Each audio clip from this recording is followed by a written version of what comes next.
Now it's Sparage taking the shot, scores! What a move! What a goal! How about that? Handles his way to the net, scores! Oh my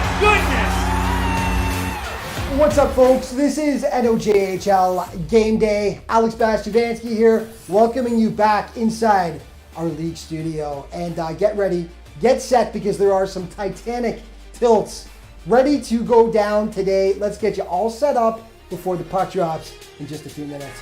McLean back over to Rubik. Rubik trying to walk through the middle. Chance on the backhand. They score! Sudbury and Espanola last night. The Cubs, of course, riding a 20-game winning streak. Mason Walker got them the early advantage. Then Dax Klinkhammer makes it a 2-goal lead in the second. The Cubs cruising to their 21st straight win, right? Well, the Paper Kings had something to say about that. Back to the line. Rufo waiting. Top of the top, firing, scoring! Espanola has tied it! Booth, top of the circle, top of the slot, drops off Rufo. He shoots, he scores! And Espinola's up 3-2.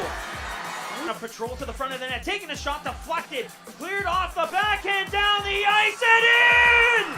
The Espanola Paper Kings have ended Sudbury's 20-game win streak in a stunner on a Friday in Papertown. One of the upsets of the year. Espanola puts the brakes on Sudbury's run, but let's take a quick moment to appreciate that incredible 20-game streak. We take it back to November 7th. The Hearst Lumberjacks snapped the Cubs' previous 13-game streak that night. That was the last time the Cubs had lost a game up until last night in Espanola. The Cubs just racked up win after win after win, many in dominant fashion, propelling them to the number one spot in the CJHL rankings. So the streak comes to an end, but what a streak it was. This was a huge game. Two squads fighting for the 8th and final playoff spot.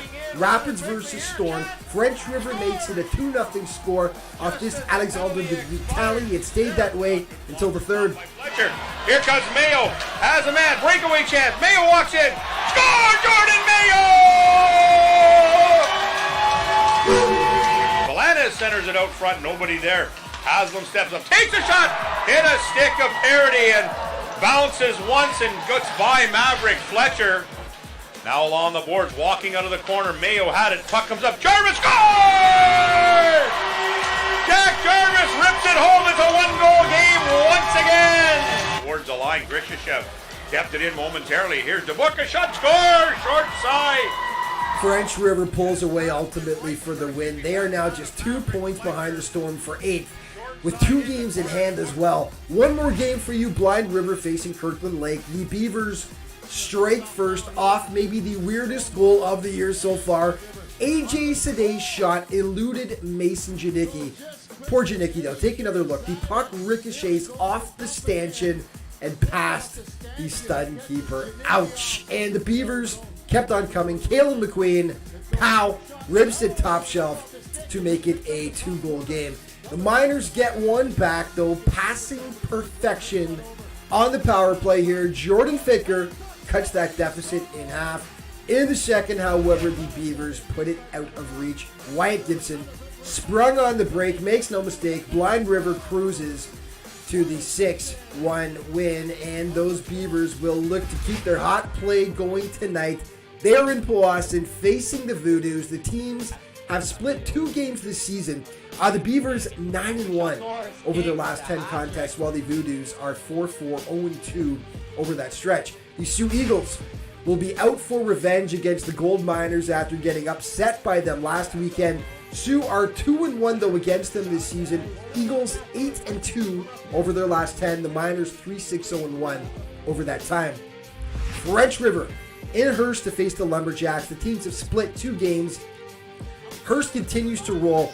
They've won 8 of their last 10. French River now 7-3 over their last 10. They have been strong as of late.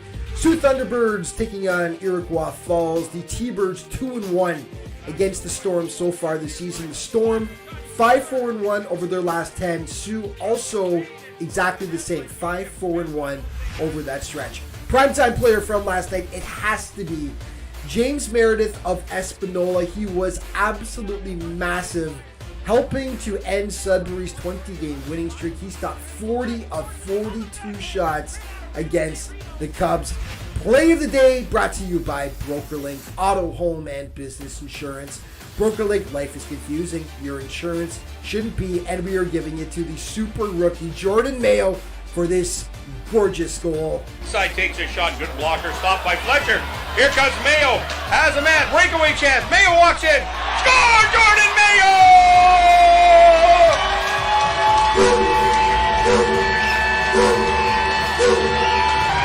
16-year-old sensation Jordan Mayo.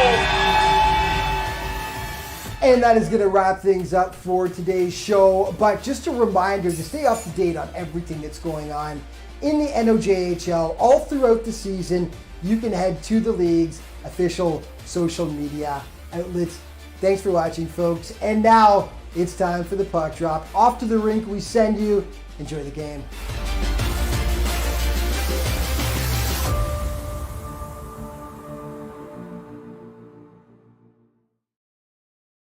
Average Joe's Eatery and Patio Bar is North Bay's only year-round lakefront restaurant. On the shores of beautiful Trout Lake, we have been serving delicious food and stunning views since 1999.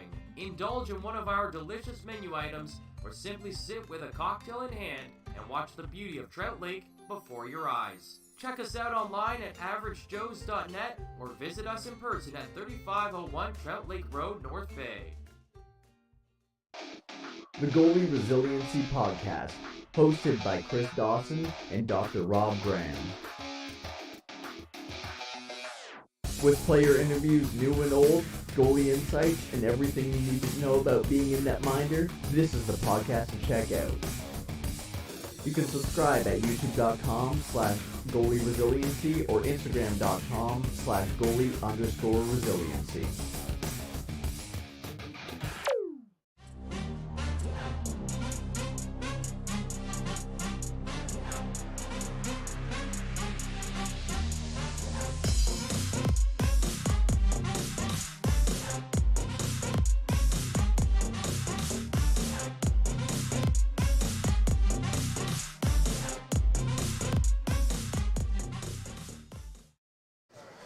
Good evening and welcome inside the Powassan Sportsplex for a Saturday night matchup between the Powassan Voodoos and Blind River Beavers, a rematch, if you will, of the 2017 NOJHL final as the Voodoos swept the Blind River Beavers en route to a perfect 12-0 in the playoffs.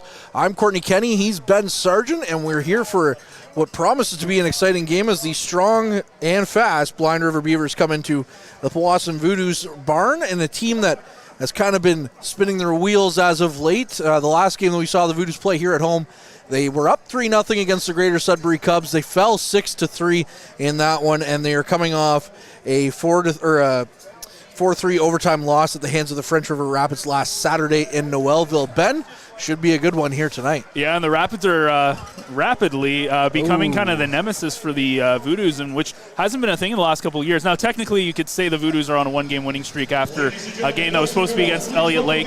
Obviously, Elliott Lake's no longer with the NOJHL for now.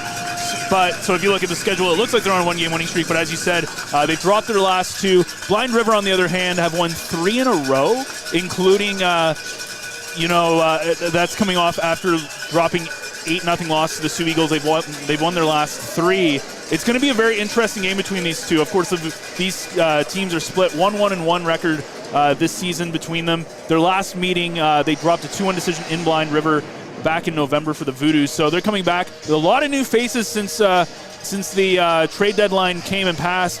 So a lot to talk about in this game, a lot of talking points, and I think it should honestly be a really good game, probably a lot of goals.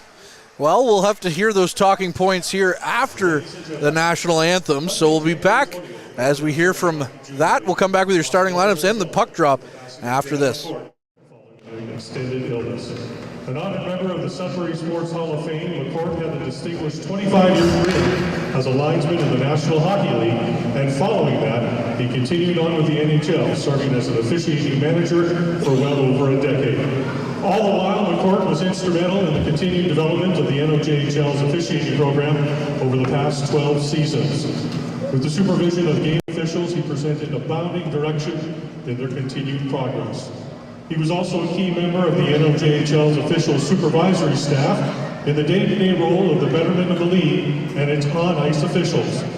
At this time, we ask you to please rise if you're able. Kindly remove your hats in a moment's silence in memory of Danny McCourt.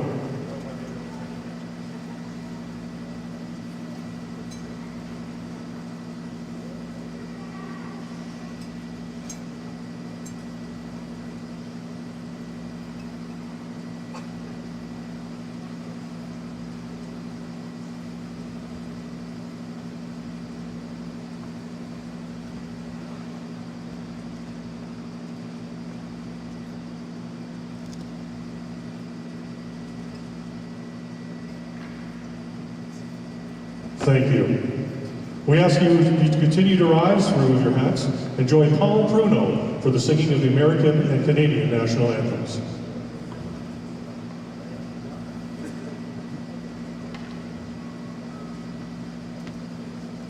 Oh, say, can you see by the dawn's early light what so proudly we held at the twilight's last gleaming, whose broad stripes and bright stars through the perilous fight o'er the ramparts we watch were so gallantly streaming, and with rockets ringing, the bombs bursting in air, gave proof through the night that our flag was still there. Oh, see down that star-spangled banner yet wave, on the land of the free and the home of the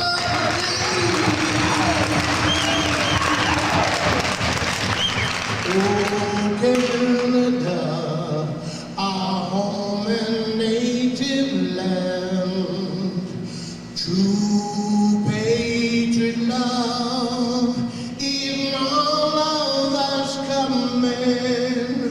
Encore c'est porter la paix, il sait porter la croix. Ton histoire est une épopée des plus brillants exploits. God keep our land glorious and free. Oh, Canada, we stand on guard for thee. Oh, Canada, we stand on guard for thee.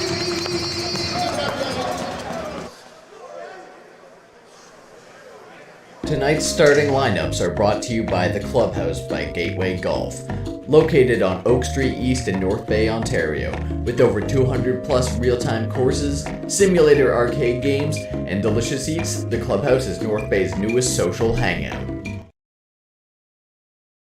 All right, here's your starting lineup for the visiting Blind River Beavers. We have Lucas Gunner, the former Powassan Voodoos, up front, followed by Keenan Kahn and Max Juggernaut, the former Iroquois Falls Storm. On the back end is AJ Sade and Nicholas McIsaac, with Bronx Bodnar in net. And Bronx Bodnar comes in with a sterling numbers here on the season in 15 games played. He's 8-5 with a .275 goals against average and .922 save percentage. Here's Ben with the Voodoos lineup. So starting the Voodoos, it's Viscu, Russo, and McGumphin on the forward lines. Smith Rotundo in the back end, with Austin Seibel getting the start with just over a 3 goals against average, going up against the goalie with just about a 2.5 goals against average. It's going to be a very interesting game, but again, expect a lot of goals, I think, in this one. Puck drop is here, and the Beavers have first possession with the puck in their red and white road jerseys, as Smith and Gunner, the former teammates, battle it out, and the puck still kept in. So again, the Beavers in the red and white road jerseys are going left to right to start this one, and the Voodoos in their home whites are going right to left. as of course the jerseys do swap at the new year. And so that's why the Voodoos are no longer in their green at home.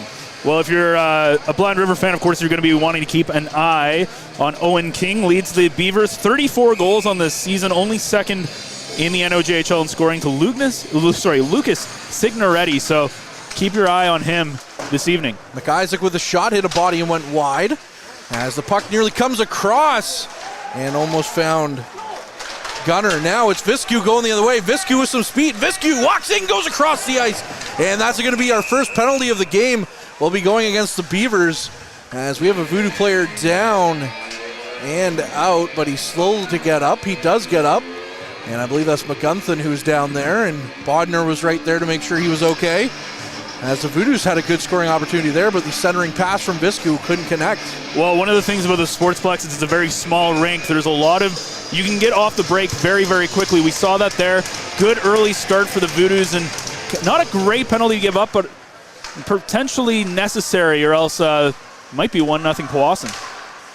Voodoos on that power play, as you mentioned. It's near side to Saginaw. Back to Cowell. Cowell back to Saginaw on the half wall. He lets it go through. Dubroy now behind the net. Roy leaves it for Dawson. Back to Saginaw. Saginaw on the near side half wall. Walks out, swaps sides with Cowell. Now it's cross ice. Kratz with a shot. That one just whistled wide as it hit a body. Saginaw tried to keep the line, but he couldn't. Now Saginaw with the puck from his own zone. Goes for a skate.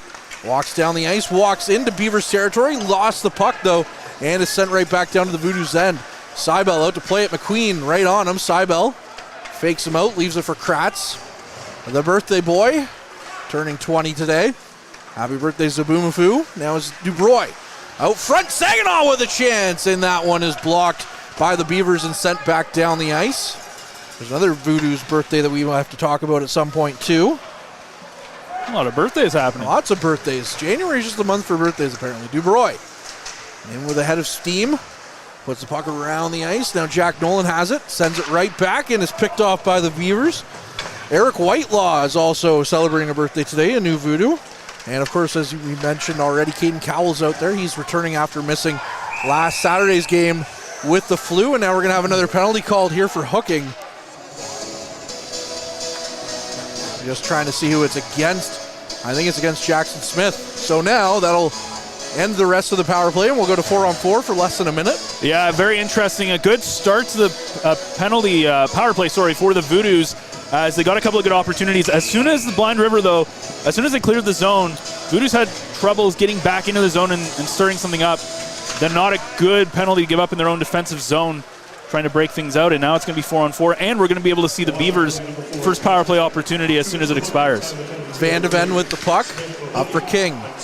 King, as you mentioned, keep an eye on him. Second in goal scoring in the NOJHL right now. 50 points total on the season. 34 of them are goals in 36 games played.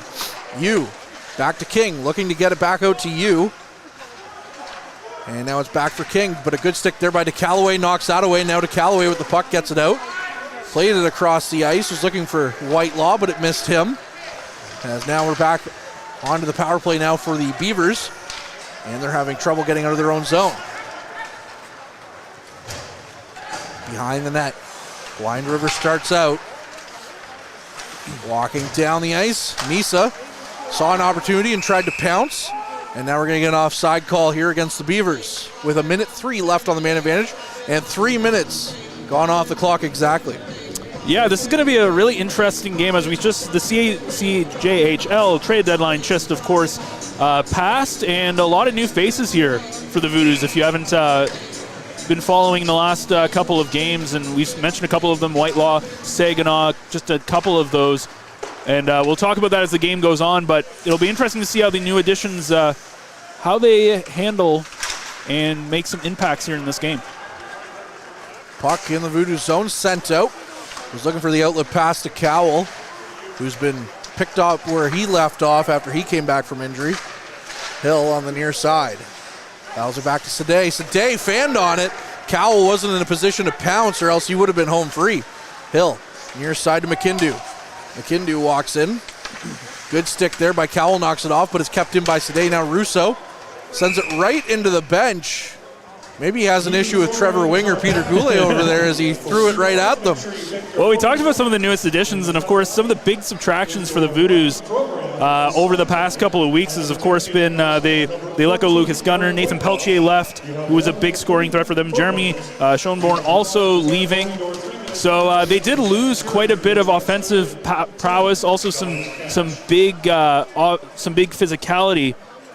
Of course, the new guys that have come in are going to have to show Peter Goulet exactly what they have, as they brought in, of course, the pair of Americans. Yeah, Eric Whitelaw so far 3 points in 5 games. He's helping fill the gap. Saginaw maybe not off to the start he wished, as he's got 1 point in 5 games, but this is the kid who put up over 100 points as a AAA player a couple of years ago. As now we're back to 5-on-5, and down the ice, McIsaac chases after it. Dubroy was right on him, as the Voodoos and Beavers both kill off their first penalties of the game. Yu on the far side gets it in. It's kept back out by the Voodoos. Now Viscu's in a foot race. Look at the speed on Viscu. Down the ice, gets it out to McGunthin. McGunthin walks out front. McGunthin with a chance, and Bodner with the save. And he had to sit down on that one, as that was a good chance almost out of nowhere by Anusha McGunthin. Wow, what a chance. Yeah, what a great opportunity there. We've seen that's now the second really good breakout opportunity the Voodoos have had. They're trying to catch the Beavers sleeping. A couple of really nice saves, though, on the in between the pipes there for Bodner. Dawson has the puck off the draw. Rims it around to Nolan. It goes far side to Bradley. Bradley back to the point. It's sent on net. Blocked away by Bodner. As now Smith couldn't keep it in. And Nolan plays it as Smith had dumped it back in. And that'll go for offside against Powassan. Well, we talk about McGunthin, who had that great opportunity. Him and Caleb Dawson both riding 4-game point streaks, and that's been good. Dawson has been snake-bitten a little bit this season, as he was having some troubles finding the back of the net. Now up to 6 goals on the season, but still short to what we've seen him do it before for the Battalion prospect. As we know what he can do, and this season just not working for him yet. But there's still a couple of months left, and he's going to try to break maybe that 20-goal plateau. Well, we were talking about it one of the most recent games.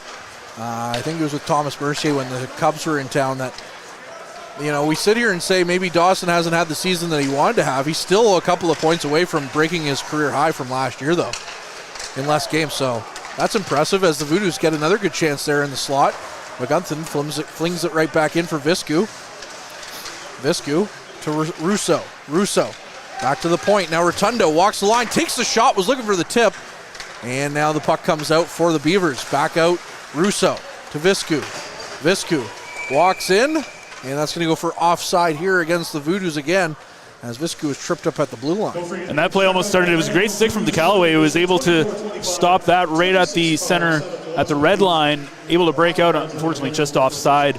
There was Viscu, and you know, it's interesting when you were talking about Saginaw, you were talking about how he had 100 points at one point in AAA. And one of the things that's interesting about AAA is, but whether it's going from here to AAA or here to the OHL, it's very hard to try to replicate that in those higher divisions. It just shows how much harder it is to make the jump in between these different leagues. Well, speaking of top prospects, Ben Brunton, the prospect of the Voodoos. Yep. Very impressive with the U18 Trappers. Now, of course, I've called a few Trapper games, and he's always right there making a play.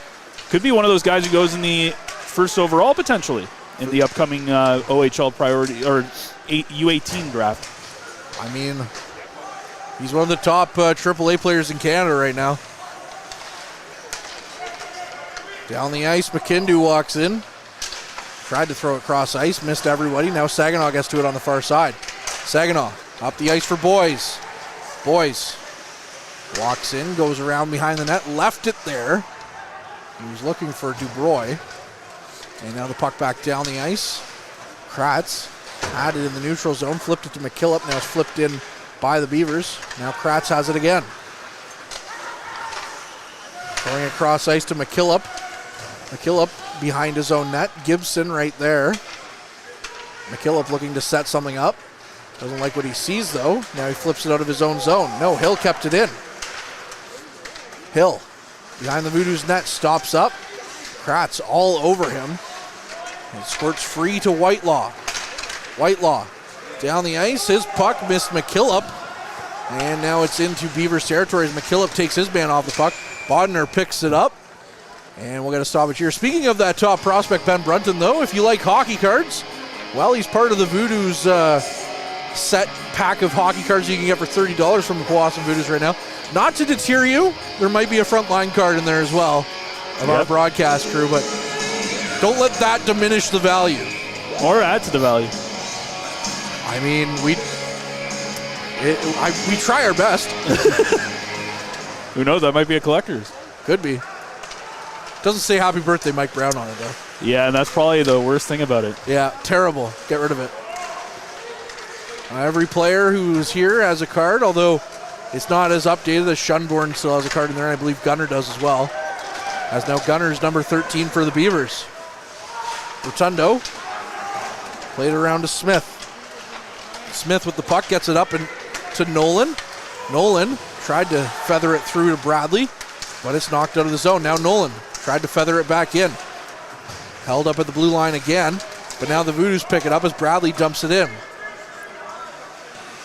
Well, we talk about the Trappers. Bradley, of course, him and his brother played for the Trappers a few years ago. Big players for them.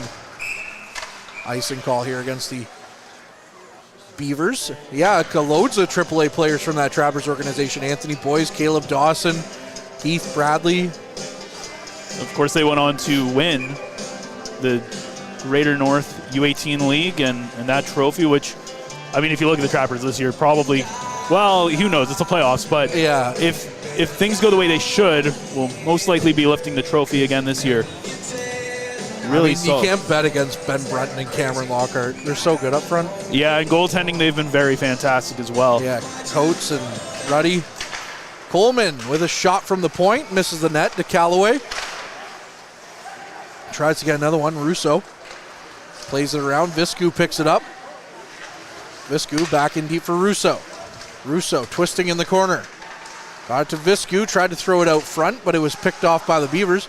Now the puck's still behind the net. Now we have a delayed penalty coming here against Powassan as the puck is up and off the meshing, so that'll result in our penalty. This time another hooking call against the Voodoos. That's 2 hooking calls now against Powassan. Well, just over 8 minutes in, and that's the third penalized player between these two teams. Second one for the Voodoos. It's going to be Viscu. So the Beavers are going to have their first full power play. Still no goals, so we'll see how the Beavers can do this setting up. One thing we haven't seen so far in this game is Blind River have much of an offensive zone presence. It'll be interesting to see how they go after it here. Still no shots on net for them. Off the draw, down for Dubroy. Dubroy in alone, takes a shot, he scores! Caden Dubroy shorthanded, and the Voodoos are in flight here as Caden Dubroy gets his 18th of the season. Well, I don't know if the Voodoos had that one drawn up, but we've seen that. That's probably the third or fourth time we've seen the Voodoos get sprung on a good break. Dubroy there catching the defensive line for the Beavers, sleeping as he slips through there, no one around. And then, of course, what a great finish there. Shot top blocker side, nothing that they could do in net there for Bronx Bodner. Seibel with the puck. Plays it down. It's to the point. Taylor had it. He had a wide open net but couldn't get a shot away. Puck to the near side for Hill. Hill to Taylor. Taylor. Far side. Another chance stopped by Seibel. Another couple of whacks at it, and he makes a couple of saves there as the puck comes loose and down the ice. And we talk about AAA players. Caden Dubroy was a standout on the U18 Nickel Capitals a couple of years ago on a team that wasn't that strong, really. He was one of the strongest on that team. Showing here now he can play at the next level. Hill loses the puck. Now McGunthin. One-on-one with Taylor. McGunthin down the ice. Tried to play it cross ice as he was knocked off the puck. Well, Dubroy getting his 18th of this season, and you talked about, he's another guy that slowly went from being kind of a bottom six forward to a top six forward. King with a shot, stopped by Seibel, as now the Beavers have gotten 3 shots here after having none. McIsaac with the puck behind his net. Yeah, it's a developmental league for sure. And those guys really stepping up now for the Voodoos. Puck back to the point. Floated in on net. Seibel didn't know where that went, as that could have been dangerous. 20 seconds left on the man advantage. Down the ice. We're under 10 minutes now as half the period's gone. If you're just joining us, Caden Dubroy scored a highlight reel goal on a breakaway. His 18th of the season. Now back in. Coleman negated that one. Puck comes out for the Beavers. The Callaway has it. Flings it down the ice. Took a funny bounce. Now Cowell has it. Cowell 2-on-1 with boys. Cowell takes a chance. Bodner with the save. As Cowell has quite the shot. He's going to let it loose if he can. Back to the point for DeCallaway. DeCallaway with a shot. That one's blocked as it hit a couple of bodies in front. Now stopping up is Cowell. Cowell throws it towards the net. What a save by Bodner. Off the tip by Boys. Oh my goodness, and that'll bring us to our mid-period break here.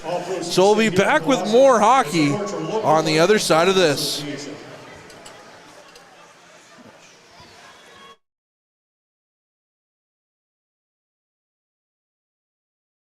Tonight's broadcast is brought to you by Average Joe's Eatery. Average Joe's, where we want your experience here to be a happy one. 3501 Trout Lake Road. And we welcome you back inside the Powassan Sportsplex. 1-0 Powassan, very close to being 2-0 Powassan. But Brox Bodner with a huge save there. Yeah, and it's interesting because, we've seen the Voodoos do so well when they're on the break, and that's another great example. Of course, Cowell and Boys. Cowell ended up taking the shot because Boys had to stop up or else he would have been offside. And then another break opportunity, a great pass in front. As you said, Bodner flashing the leather, and I mean, he's kind of only facing 5 shots so far, but he's had to make a couple of really nice saves. And again, even when you look at the Dubroy goal, not much he could do on that one as Dubroy just went absolute top shelf above the blocker side. So a good start for the Voodoos. They're up 1-0. We'll see if they can keep this up or if the Beavers are going to try to have a response. It's been mostly all Voodoos here until recently when the power play opportunity the Beavers had. But as we know, 10 minutes doesn't make a game. The Voodoos are up 3-0 at their last home game and still lost that one 6-3. Against the now on a losing streak, I guess you could say, winless after one. The Greater Sudbury Cubs losing after 20 plus games, or 20 games winning streak. That's still impressive. Just to put them in perspective, they're 34-3-1-1. It's ridiculous. I don't think many people had Espanola as a team to beat them on the Bagnall card, though. No, and they have 13 points on Hearst, who's in second place. 70 points versus 57. It's just silly. 8:29 here left in the first period as we get a stoppage here. 1-0 Powassan. Shots on goal 5-3 in favor of the Voodoos. It looked like the Voodoos were going to end that winning streak there about a week ago.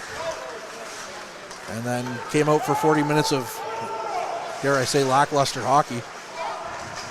Well, and that's what good teams do, right? They find ways to win. And that's what the Cubs certainly did last week at the Sportsplex. McKillop with the puck. Down the ice to Nolan. Nolan flips it near side to Dawson. It was just out of his reach, and the puck crossed the line after he did, so that'll go for offside. Yeah, and I know we've been talking about the Trappers here, but I was talking about this off air, but the one game that I did for the Trappers, against Kapuskasing, Kapuskasing was kind of dominating that game for the most part. They were up 5-3 going into the third. Ended up losing, giving up 7 goals in the third period to lose 10-5. And it just goes to show you that when you have these teams who are just a level above everyone else, it seems, you have to play 60 minutes. And it's going to be the same thing here against Blind River. Blind River, a very solid team. Like this year, they're 27-10-1-1. They've got 56 points. They've always been a strong team when there used to be a West and Eastern Conference. The Voodoos will have to play a strong 60 minutes if they want to win. I know they're winning now, but there's still over 2.5 periods to go. Bronx Bodner with the puck. Every time I see his name, though, as Coleman with a chance, turned aside by Bodner. Every time I see his name on the lineup card, though, I can't help but think of Bronx Bombers. I don't like the Yankees, but that's what comes to mind. That's a great first name, though. It's an amazing first name. As the puck flipped in the Beavers zone, still down low. The Beavers come away with it. Down the ice. Blind River. That's Gibbs with it. Went to the middle of the ice. Picked off by Russo. Russo up for Viscu. Viscu skates it in. The puck rolls on Bodner. He just kicks it away. Now McGunthin with a chance, and that one floats over the net. And it'll go back down to the middle of the ice for Coleman to pick up. Coleman dumps it down the ice as he takes a hit from McQueen. And now the puck is behind the Beavers' net. Blind River's a team that historically has always had really good jerseys. Yeah, very Detroit Red Wing-esque. As the puck into Voodoo's territory now. Played in deep by Blind River. Yu with the puck. Tried to get it back to the blue line, but now it's picked up by Dubroy, the goal scorer. Dubroy blows past McKaiser, gets to the puck. Good block there, or else they would have had a wide open man on the far side for a one-time attempt. That was a great block by the Beavers defender. Now through the neutral zone, King walking in. That's going to go for offside against the Beavers. A couple of years ago, though, they had a cream-colored jersey, and I'm a sucker for cream-colored jerseys. So yeah, they're pretty nice. One of the things, though, when you look at the Beavers and kind of watching them, especially in that last, between those two whistles, they look very disorganized so far. Defensively, they're leaving a lot of men unmarked. They're leaving a lot of opportunities for these cross-ice passes in the defensive zone. In the offensive zone, even then, it doesn't look like they're having crisp passes. They're trying to get people in front, but it just doesn't look like they know what they want to do. Chance in front off the bar. How did that not go in? As Seibel made the first save and the rebound was left out in the slot, and somehow Blind River couldn't bury it. Wow. That one went barred down, but not into the net. Now Kahn, another chance, looking for the tip. Saved by Seibel. No, it's in the back of the net. As the Beavers tie things up here, Seibel tried to get across, but he was knocked into his net by the Beavers player. And now we're tied up as AJ Sadeh gets a sixth of the season. Well, I was literally just saying how they were unorganized, and they've been trying this pass into the slot area quite a few times, actually, in this hockey game. That first time, right off that faceoff, they get the chance that somehow doesn't go in. It goes off the bar. That time, again, it finally connects, goes right through the 5-hole of Seibel. And, again, that's one of those things where this is what Blind River does. They can hurt you, and when they connect, it tends to be a bad time for opposing teams. In the offensive zone now, Nolan with the puck. Nifty little move to get around his man, but he lost the puck. Now Dawson with it. Dawson in the corner. Tried to flip it to Nolan. Now it's still pinned there. Nolan comes away with it. Nolan still battling for it. Dawson in the corner as well. Puck played out. And the Beavers are back on the attack. Blind River walking in. Hill was right there, but now it's picked up by Nolan. Nolan tried to flip it out. It hit a Beaver player, though, and it stayed in. Now out front, another chance. Sliding it in underneath. Seibel is still alive. Puck is loose. No goal, they say, as bodies are everywhere. As Seibel somehow makes some big saves there. And now we see a lot of Beavers and Voodoos players. It's just like a 50-car pileup down in the net. Well, yeah, it took quite a while for the ref to blow the whistle there, as clearly Seibel didn't have it, but one of the things the Beavers have been doing in this game is they haven't crashed in the net. They're just trying to get bodies to the net. That's kind of seems like it's their offensive plan so far this evening. Obviously, it worked with their first goal just a couple minutes ago, and again, that time just crashing in to Seibel. So it'll be interesting once we go to the first period intermission how the Voodoos are going to try to adjust to that strategy and how each team lines up when they come out for the second period.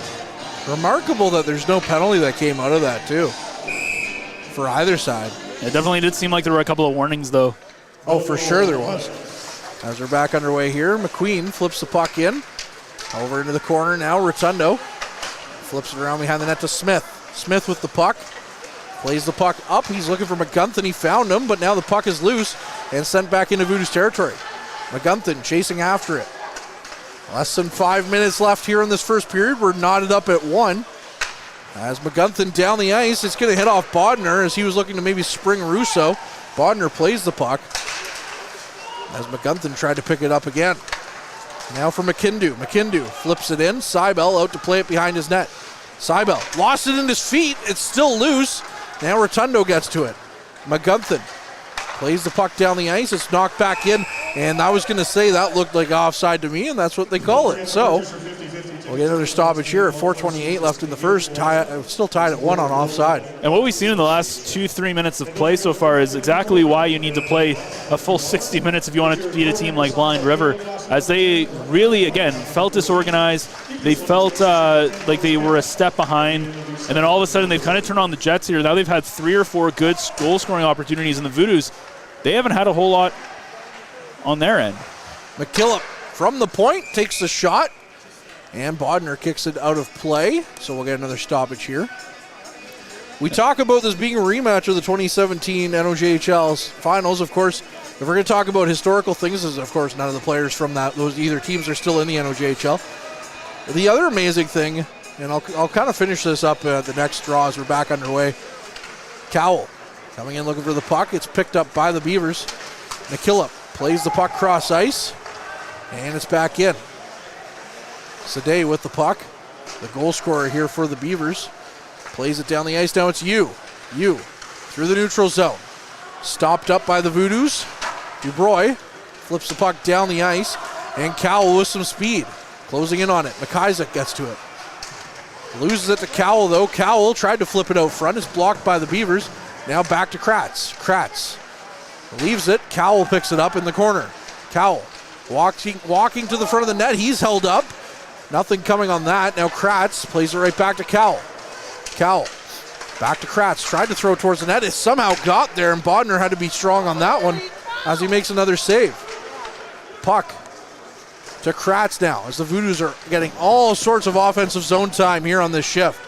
Kratz kicks it to the near side. It's picked up by Sadeh. Sadeh tried to flip it out. It's picked back up by Powassan and brought to the line. Now McKillop with another shot. Bodner with another save. Blind River finally getting the puck out as King gets it down the ice. And McKillop will pick it up behind his net. McKillop has King all over him. Plays the puck up for Misa. Misa had it off his skate. And now he gets to it, got to the red line and dumped it in. Played to the far side. Whitelaw there. And Boys keeps it in. Not for long though, as the Callaway have to flip it back in, and some gymnastics done there by Misa to avoid getting the offside call. So he had to kind of hop over the puck. Now the puck down the ice. Coleman will get there for icing. But to finish my previous point, we look back at the history of the Beavers. This is a team that went winless in the early 2010s in an entire season. Their only point coming on an overtime loss. And it's really remarkable the consistency that they've had since then with Kyle Brick at the helm.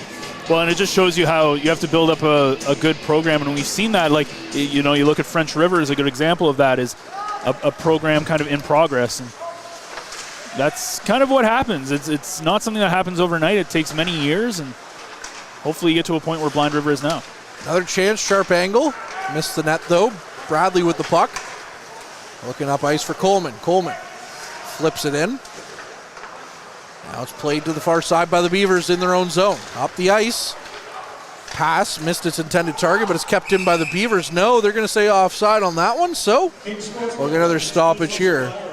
And the one thing about the NOJHL or any of these smaller, I guess, junior A style leagues is that, you know, when you get into places that don't have other hockey teams, like, so for instance with Powassan, you have North Bay right there, you have the Battalion, Sudbury, you have the Wolves. These smaller communities, this is all they've got. And it becomes a much bigger thing. Of course, North Bay had that when they had the Skyhawks here, and it becomes a much bigger thing for these communities too. Yeah, I remember going to Memorial Gardens and watching the Skyhawks. And it's wild to think being in an arena like the Sportsplex and then watching the NOJHL in an arena like Memorial Gardens. And that place was packed. It was. First 3 years the Skyhawks were there, they won the championship every year. And then some guy named Chris Dawson took over when they became the Trappers, and they won another championship. As now the puck to the near side. And they've had many years here that they've been very good. Of course, you think about 7-8 years ago. Russo held down. There will be a penalty coming on that one. 1:14 left in the first. Yeah, the 2017 championship year for Powassan, and then, of course, being robbed of the championship, I would say, in 2019-20 with COVID. And then I believe there was a year, was it 21 or 22? They had another year where they almost went there. They hadn't made it out of the first round until 2 years ago. Or maybe that was just that's the COVID brain going. Yeah, there you go. 2 years ago they made it to the first round, and then last year going all the way to the finals, unfortunately losing in 5 to Sudbury. It looks like it's going to be another tough year to. It's going to be 4-on-4 here too. But here, try to win. I believe it was an unsportsmanlike was the other call. As the Beavers with some space down the ice, that is picked off by Dubroy. Now Dubroy up for Dawson. Dawson rubbed off the puck there. Now it's picked up by McIsaac. Beavers still have the puck in their own zone. Less than a minute left here as we have 49 seconds, 46 to be precise. McKillop picks up the puck, tried to spring Cowell, and the puck all the way down. Bodner plays the puck, and that could have been dangerous.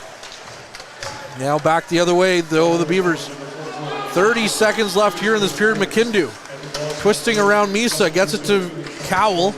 Now Cowell up for Misa. Misa walking in. Near side, Misa loses the puck. And now in the corner, it's played to the far side.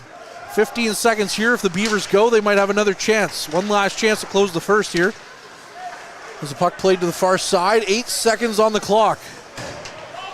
Blind River with possession down the ice. King streaking in, 2 seconds, takes the shot, misses the net. And that'll end things here in the first period. Ben, before we go, your final thoughts here on an entertaining first period between these two teams. Yeah, it was very interesting. The Voodoos come out very strong early on. Of course, they get a goal, a really nice goal from Caden Dubroy, shorthanded. And then the Beavers, right around that mid-period break, came out the other way and really started firing. And then it kind of evened out near the end. It's going to be interesting to see the adjustments that both coaches make going into this second period, and I think it can really make a difference as we go in. Well, we'll have to see if anything else continues here or if the game settles down here in the second period, but that'll do it here for the first. I'm Courtney, he's Ben. We'll be back on the other side of this intermission. Why is Northern Honda servicing more cars of all makes and models? Let's count the ways. 1, our state-of-the-art facility has award-winning technicians. 2, Northern Honda has the lowest tire price guarantee, no matter what you drive. 3, the lowest synthetic oil change guarantee, and every 5th oil change is free for all makes and models. Plus, new Honda buyers get brake pads for life. See the service difference at Northern Honda, 1250 Seymour beside Home Depot. The Goalie Resiliency Podcast, hosted by Chris Dawson and Dr. Rob Graham. With player interviews new and old, goalie insights, and everything you need to know about being a netminder, this is the podcast to check out. You can subscribe at youtube.com/goalie-resiliency or instagram.com/goalie_resiliency.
Welcome to the Clubhouse by Gateway Golf.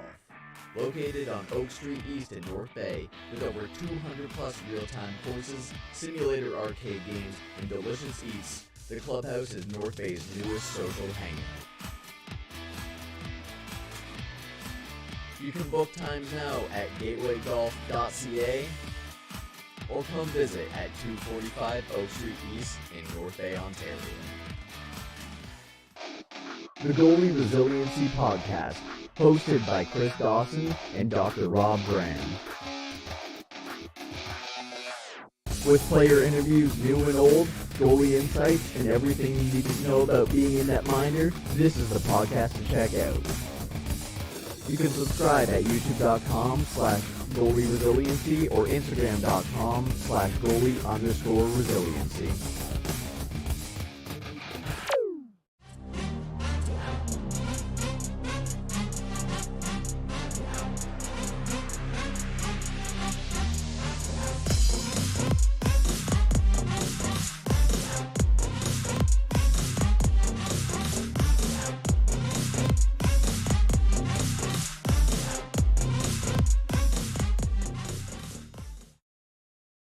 And we welcome you back inside the Powassan Sportsplex for the start of period number 2. It's 1-1 between the Blind River Beavers and the Powassan Voodoos.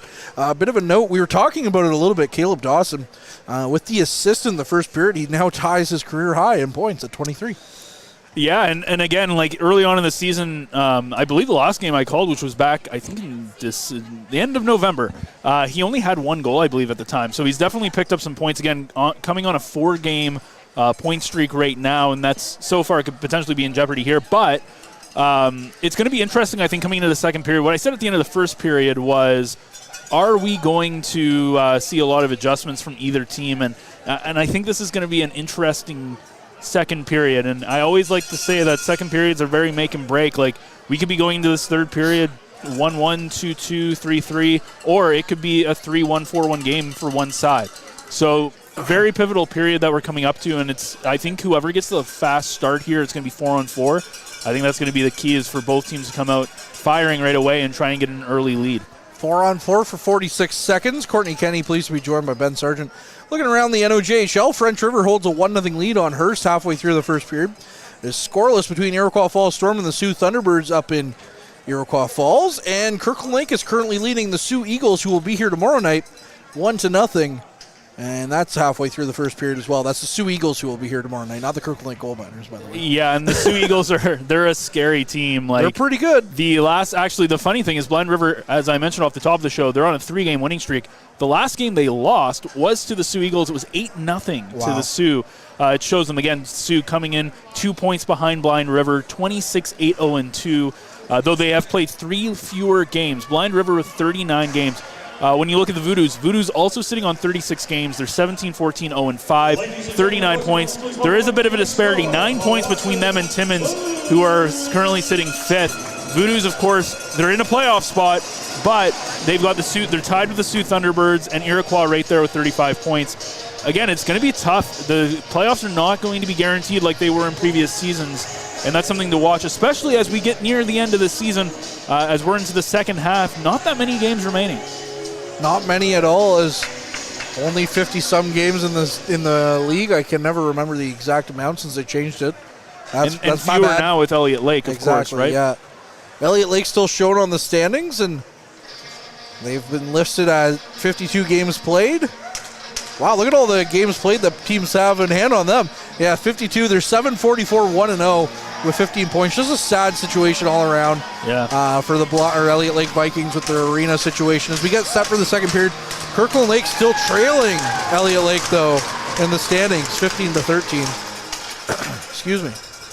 Looking to tie them perhaps here tonight with a win over the Eagles. As we're back underway, the Voodoos in their home whites are going left to right, and the Beavers in their road red jerseys are going right to left in the second period. Rotundo with the puck at the blue line. Plays it back to Jackson Smith. Smith now back to Rotundo as he goes for a skate. Caden Dubroy and AJ Sade, the 2 goal scorers for the 2 teams. As the puck thrown towards the net, looking for Rotundo's tip, and it missed him. Now Caden Dubroy playing it over for Kratz. Kratz up for Dubroy. to McKillop. Now Dubroy walks in. Dubroy with a sharp angle chance. And that one might have hit a body, or it might have hit the blocker of Bodner, but it's out of play regardless. 3 seconds left on the 4-on-4. Caden Dubroy, the lone goal for the Voodoos off a short-handed attempt where he went to the school of cherry picking. That worked really well as he was found himself behind the defense of the Blind River Beavers and went on a breakaway. Of course, went top shelf over the blocker of Bronx Bodner to make it 1-0 at the time. We're back to 5-on-5 now as in behind the defense briefly was Whitelaw. Threw it wide of the net though, as he couldn't pick up that puck cleanly. If he did, he would have had a step. Whitelaw on the far side in the corner. Misa there as well. Puck is back to the blue line and now down the ice. McKillop doing a good job to try and disrupt the play. He finally picks it up. Now Misa for Whitelaw. Voodoos have numbers the other way. Whitelaw to Misa. Misa takes the shot. That's a save by Bodner. And the puck back and out by the Beavers. Jugnoth. He was just here just before Christmas with the Storm, and then he got traded to Blind River. Was the Storm leading scorer last year. Not off to the start that he wanted this year, of course. Good pickup by Blind River. Kratz with the puck up to Whitelaw. Whitelaw nearly lost it, and he's able to play the puck down the ice and get it through the neutral zone. Flipped it in, and that will go for icing against the Voodoos. Yeah, tough icing call there. Of course, just being on the wrong side of the red line and center ice. And again, I talked about a fast start so far. Of course, we've seen some good offense there from the Voodoos early on, a couple of good shots. But I do think if one of these teams can get a goal in the opening 5 minutes of this period or so, that's really going to be able to set the tone. Another thing is going to be the question of can they stay out of the box. Both teams have been quite frequent in the penalty box so far. Shot on goal misses the net though, and now it sits beside Seibel's net. And the pass back to the blue line, it's out and down the ice. Now in his own zone. That's Lafon. Lafon down the ice, that missed to Callaway. Puck will come out, and Coleman will get it. It'll be icing. We talked also a lot in the first period about former Trappers players on that U18 team that won a couple of years ago. The Beam Show, Jacob Beamer on the Blind River Beavers. He's not playing tonight, but in 22 games played, he has 2 goals, 2 assists for 4 points. Also worth mentioning, Owen Van de Ven, his older brother Caleb, played for the Voodoos briefly a couple of years ago. As we're back underway here. Nolan on the far side, playing with the puck. Back to the blue line, another chance is blocked in front. Now it's out to the slot, another chance and a big block there by Allen as he's down on the ice in some discomfort. He finally gets back up. Dawson with a chance, sharp angle. Turned aside by Bodner. Now the puck played back to the blue line to Callaway. Kept it in briefly, but now it's out and Nolan has it. Nolan walks around his man. Nolan walks in, takes the shot. And that one just went over the net. Now it's back in deep with Bradley. Bradley has the puck. Back to Nolan. Nolan with another chance. Was looking for the tip. Couldn't quite find it. Now it's back to the point for Coleman. Coleman, another chance, another block for Allen, who's just taking all sorts of abuse here. He took 2 blocks early. Another one there is now Bradley mixing things up with Lafon. And if you want to get a sense of what it's like to fight with cages on, check out the most recent episode of the Frontline podcast with Heath Bradley, where he describes what that situation is like. Yeah, not fun. No. Much different than when you go up a league into the Ontario Hockey League or the CHL, where, of course, that's not necessary. But if you're the Voodoos, a lot of shots so far in the second period have come from an angle. Might want to see them try to get the puck into some better scoring opportunities, maybe in the front of the slot or with some better angles.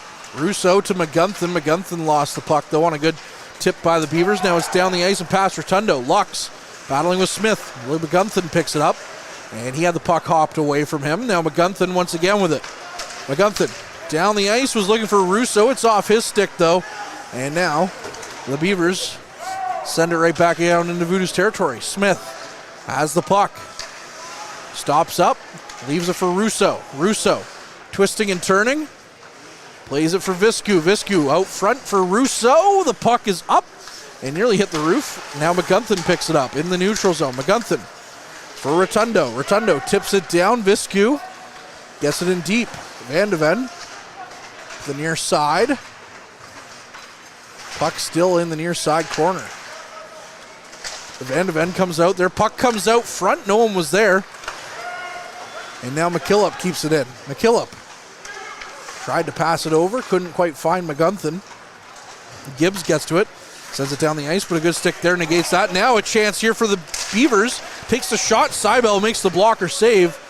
And McKillop picks it up. A little bit of an awkward situation there as Dubroy, of course, not a defenseman, but not quite close enough to the Beavers player as almost left him wide open for a great chance. Good hustle back, but almost a problem there for the Voodoos defensively. Kratz walks in, stops up, gets it back to the point. McKillop takes a shot, and that one hit a body. Where's the puck?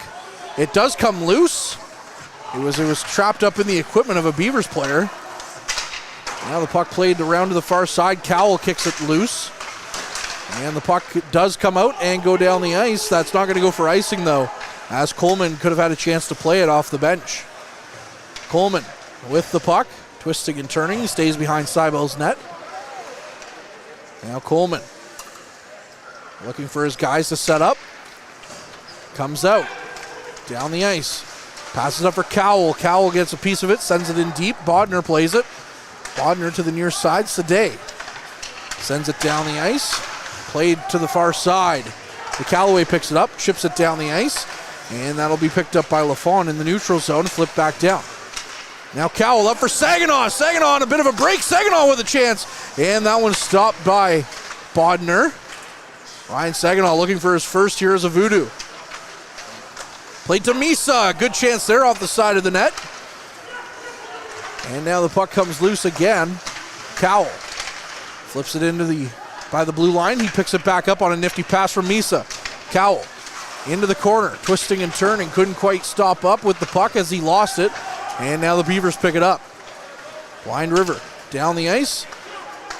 Chipped down, but the Callaway picks it up. Now the puck loose in the middle of the ice. Gunner picks it up. Tries to walk around Whitelaw. Whitelaw picks it up, though. Whitelaw didn't quite like his chances. Got to Boys and flipped it in. And now Lafon picks it up. Lafon flips it in. That goes behind Seibel's net. King on the far side throws it towards the net. And that one missed wide. Now in the near side corner, in the Voodoo zone. Puck knocked down as a couple of bodies fall down. Voodoos come away with it. Can't quite get it out, though, as they play it around to Smith. Smith behind the net. Back to the near side as that's Rotundo. Now Whitelaw picks it up. Whitelaw missed his intended target. No icing, though, as Van de Ven picks it up. Almost 7 minutes gone here in the second. We're still tied at 1 apiece. Cruson left it behind. Good play there by the Voodoos to pick it up. Now that's Bradley. To Nolan, that'll go for offside, as Nolan shows his distaste for that one, as that was a nice play set up by Bradley on that one. Well, as we go through the first 7 minutes of the second period, again, lots of back and forth. You can see where the Voodoos are trying to stretch the ice out and try to get those break passes, but again, neither team really able to get a lot of traffic in front and getting some good scoring opportunities. One of the things that's interesting so far in this game is the shot totals are quite low, 14-8 so far in favor of Powassan. And the Voodoos are out shooting a team. Haven't seen that in a little while either.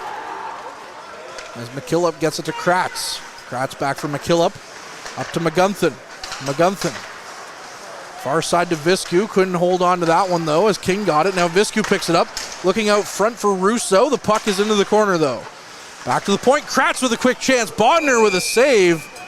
As that one stopped there, and we'll get a stoppage here. Well, that's kind of the right idea, trying to move the puck. You either have to move goaltenders at this level laterally, east or west, or get traffic in front. It's really hard to score when they get a clean look at the puck, unless you got a great shot like we saw with Caden DeBroy earlier on. But even when you look at the goal, the Blind River goal, it was kind of a dirty goal. It wasn't a very sharp angle chance. Another chance by Cowles, turned aside by Bodner. As wow, a couple of good whacks at it there for the Voodoos.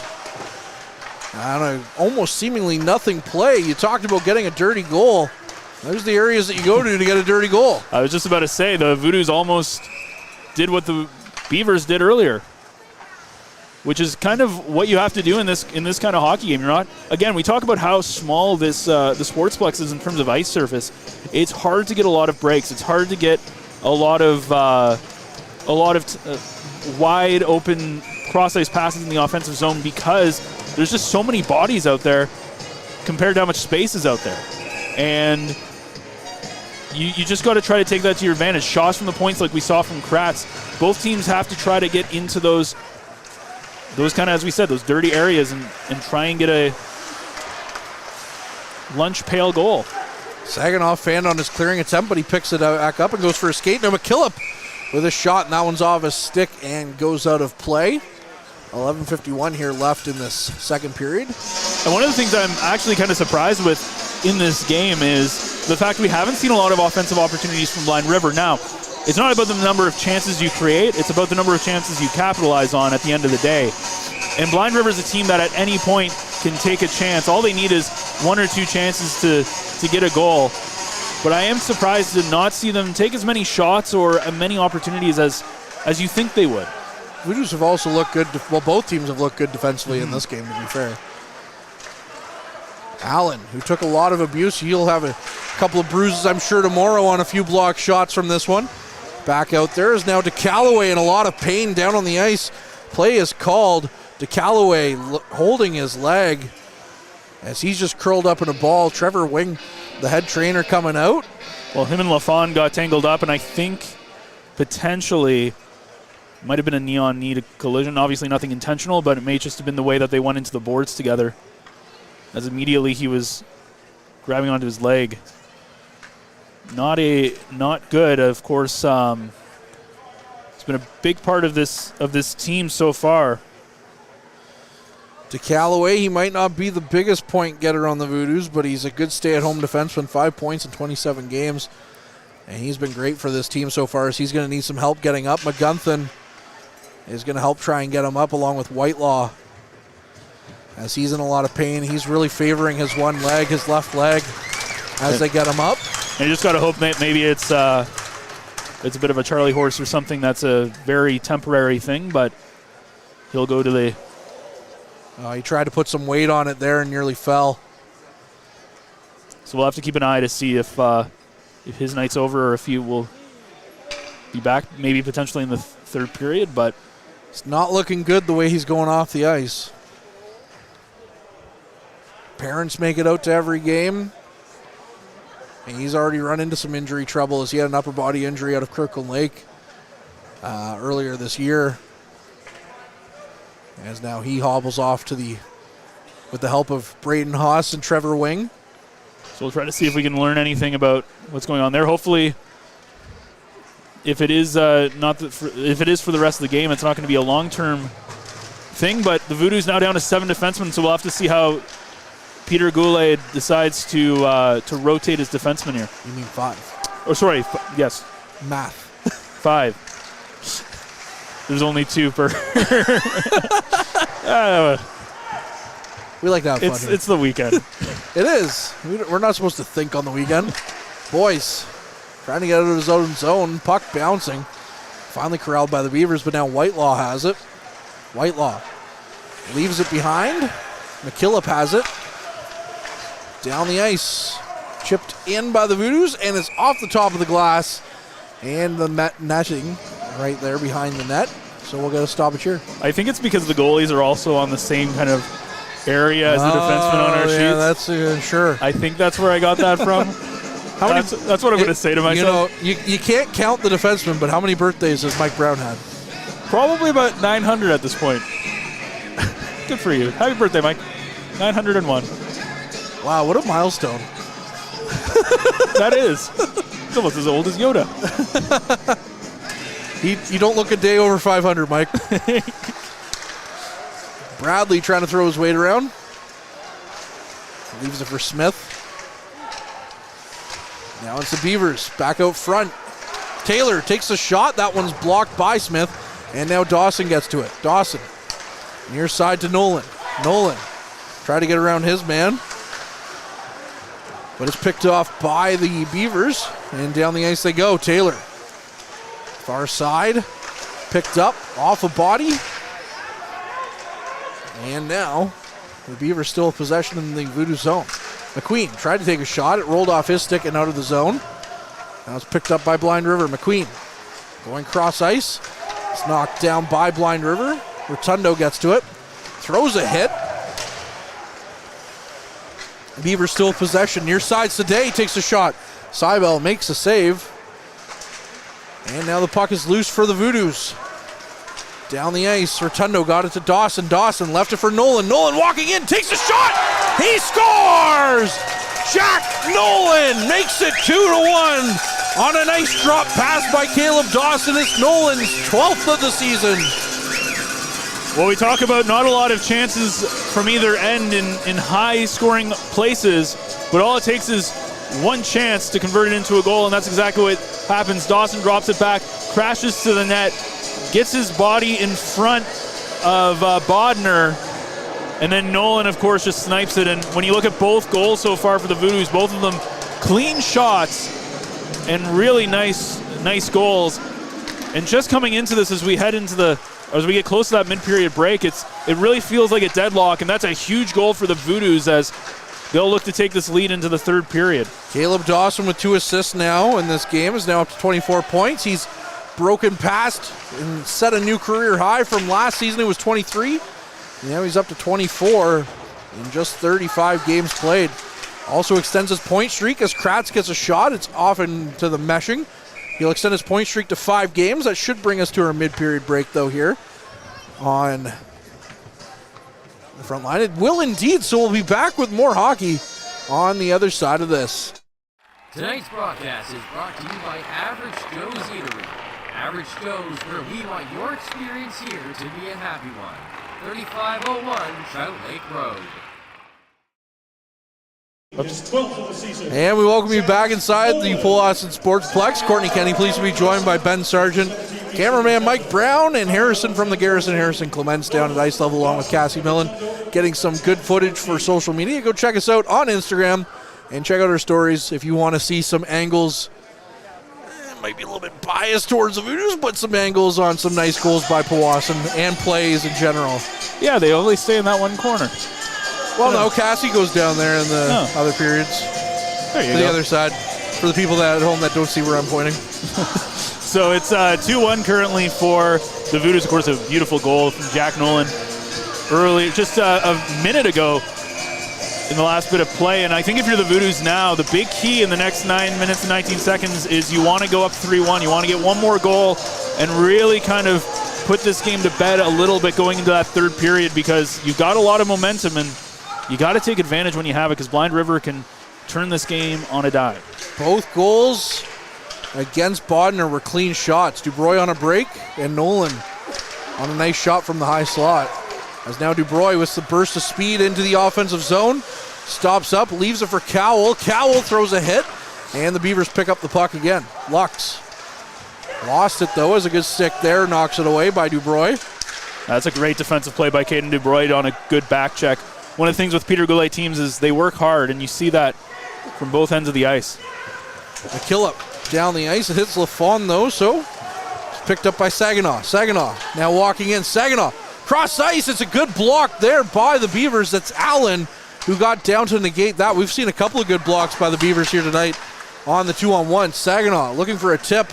Couldn't quite corral it. Now Cowell plays it off a body and back to Saginaw. Saginaw twists and turns, leaves it. Now McKillop tried to keep it. No, they say it's offside.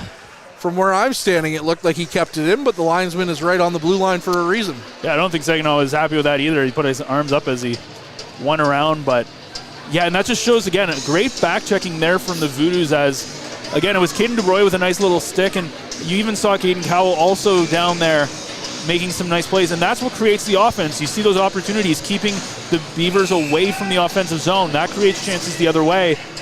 And again, when you look at the shots 18-9, yes, you kind of expect more shots from the Beavers, but as you pointed out earlier in this period too, the Voodoos have played very well defensively, and a lot of that has to do with keeping the Beavers from establishing an offensive zone presence. Puck down the ice. Coleman picks it up. Flipped in. Bodner makes the stop on that one. Down the ice. King picks it up as the puck comes loose.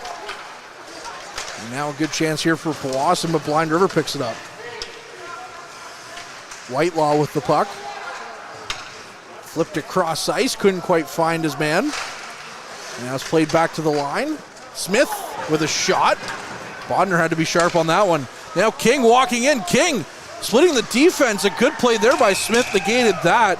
And Seibel had to roll or make the save on that one. Yeah, that's a fantastic play there from Smith as, again, King, who's 50 points on the season so far. You see what a great play there as Smith stops it and then makes an easy poke check there for Seibel. That's the difference between something that would have been an easy way to be 2-2. Now all of a sudden it's very easily 2-1 and an easy play for Seibel. So a lot of credit there to Smith. And again, that back checking and that gritty play defensively is really what's putting the Voodoos on top. Apologies for taking my headset off, but when Mike McIver starts talking to you, you kind of have to answer back. Star goaltender for the North Bay Battalion, you know. He's, former Voodoo. Yeah. Though the funny thing last year was he did way better with the Battalion than he did with the short stint that he had with the Voodoos. And we've mentioned the Trappers in the first period. He was the man who really put them on their back, so to speak, defensively and in net to win that championship. And he nearly got the Battalion there last year too. Coming in unexpectedly in the playoffs. I don't think he expected to play much as the puck rolls in front of the net, but with an injury to Dom DiVincentis early in the first round, I'd say McIver held more than his end of the bargain. Now the Voodoos are going to have a penalty here. That's why they call him Cash Money. Yeah. Or if you like to believe their social media posts, Money Mike. But I've been told it's Cash Money. There's going to be a couple of penalties here as it looks like there was a misconduct against the Voodoos. So this is the second time that the Voodoos have been called for a penalty that you didn't have to do. They had an unsportsmanlike call back in the first period. McKillop going off for misconduct, assuming that it's going to be a 10-minute misconduct there. Not sure what he said, but there's going to be 2 minutes, 2-minute minor. We'll wait for the call. 2 minutes 10, it looks like. That'll be 2 defensemen out then. Which, of course, as we saw with DeCallaway going off, it's now down to 4 as my math is right this time. There we go. Russo down the ice. Has nearly picked off the pass there from Bodner. Beavers going the other way. King walks in, takes a shot. That one missed the net. Now Gibbs couldn't hold the line. Russo chasing after him. Gibbs lost it to McIsaac. Russo with a chance. And Bodner with a big save. Played the puck, but he held on to it too long, they said, so they blew the whistle. Well, that's almost their second shorthanded goal. We talked about the first goal from Caden Dubroy happened on the shorthanded, and so far the Voodoos have looked more dangerous shorthanded than the Beavers have looked on the power play. They have, getting the only shot so far. They're now up to 20-9. 6:26 left here. Off the draw, Coleman with the puck takes a shot. That one just whistled wide. 1:20 left on the man advantage here for Blind River. McKindu walking in, leaves it for Gunner. Gunner flips the puck deep into Voodoo's territory. Now on the far side, back to McKindu. Near side to Gunner. Gunner back to Taylor. Now plays it cross ice. Taylor at the top of the blue line. And it's over for Gunner on the near side. Gunner, his pass picked off though by the Voodoos and played out of the zone. Now that'll be a penalty here against the Beavers, I believe, for hooking, or maybe against Powassan. No, it's against the Beavers. It's going to be Hill going. Yeah, and again, there's been a little bit of undisciplined play here. In the first period, we saw 3 penalties between these two teams. Now it's what seemed like a pretty clean second period in the first half has quickly descended into more. And we're just getting word from the dressing room that DeCallaway likely won't be back here today. Sorry to cut you off there, Ben. Well, no, I was just going to say, again, it's just a lot of undisciplined play here at the end of the second period. Beavers with possession here on the 4-on-4. 30 seconds to go on the 4-on-4. Now the puck played around, kept by the referee's skates though, and the Beavers pick it right back up. Still battling for it. Kahn sends it in deep. Still a chance here, but the Blind River lost possession. 15 seconds left on the 4-on-4. Cowell tried to get the puck, fell down though, now in Rotundo. Leads the break, Rotundo. Near side to Dawson. Dawson goes cross ice! And they missed the net on that one as that play just was broken up in the last second. As the Voodoos had a gorgeous chance to go up 3-1. Yeah, and GM Chris Dawson down there in the corner, you could see his reaction, very similar to your reaction with the hands up. As, a little bit of a, not the greatest pass to Dawson, tried to get it back over the other side and just out of the reach. They had Bodner swimming though, as now the Voodoos have a power play. Played deep for Cowell, thrown cross ice, picked up by Coleman. Coleman to Russo.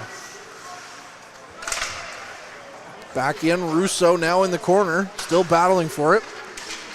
As the puck comes loose, Dawson got a hold of it, tried to quickly twisting turn, and now there's going to be a penalty here against Powassan as a Beaver player ends up on the ice. And the parade to the penalty box begins between these two teams, as Dawson's going to go off. Again, it's interesting how things happen very quickly all of a sudden.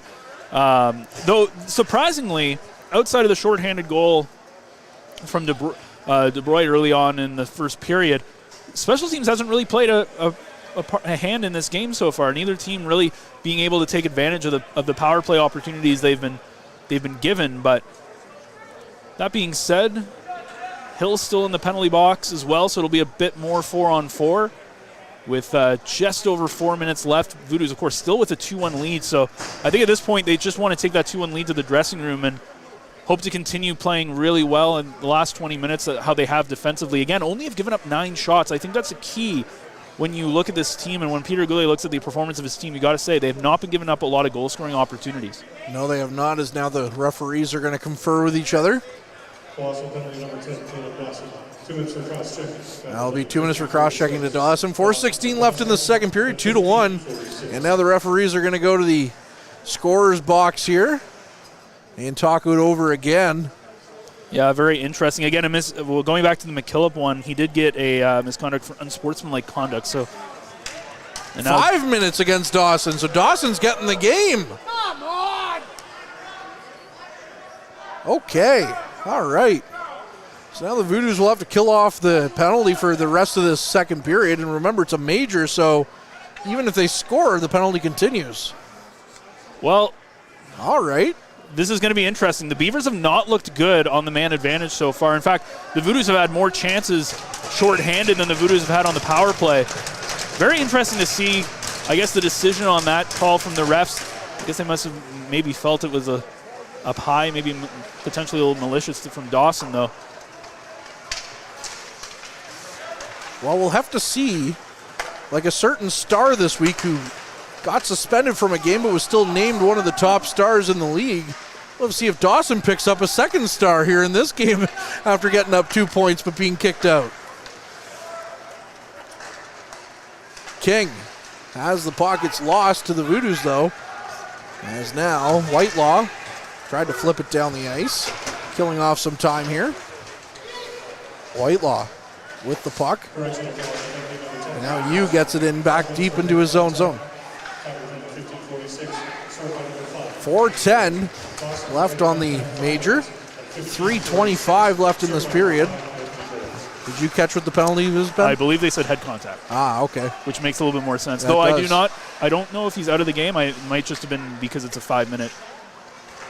I'll probably carry a 2-game suspension. That usually seems to be the vibe that you get for head contact around here.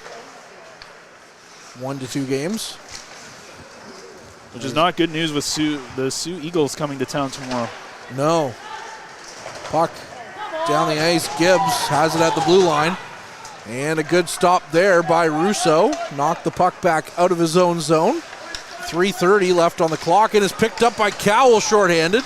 Cowell walking in. Cowell, tough angle. Makes the shot. Saved by Bodner.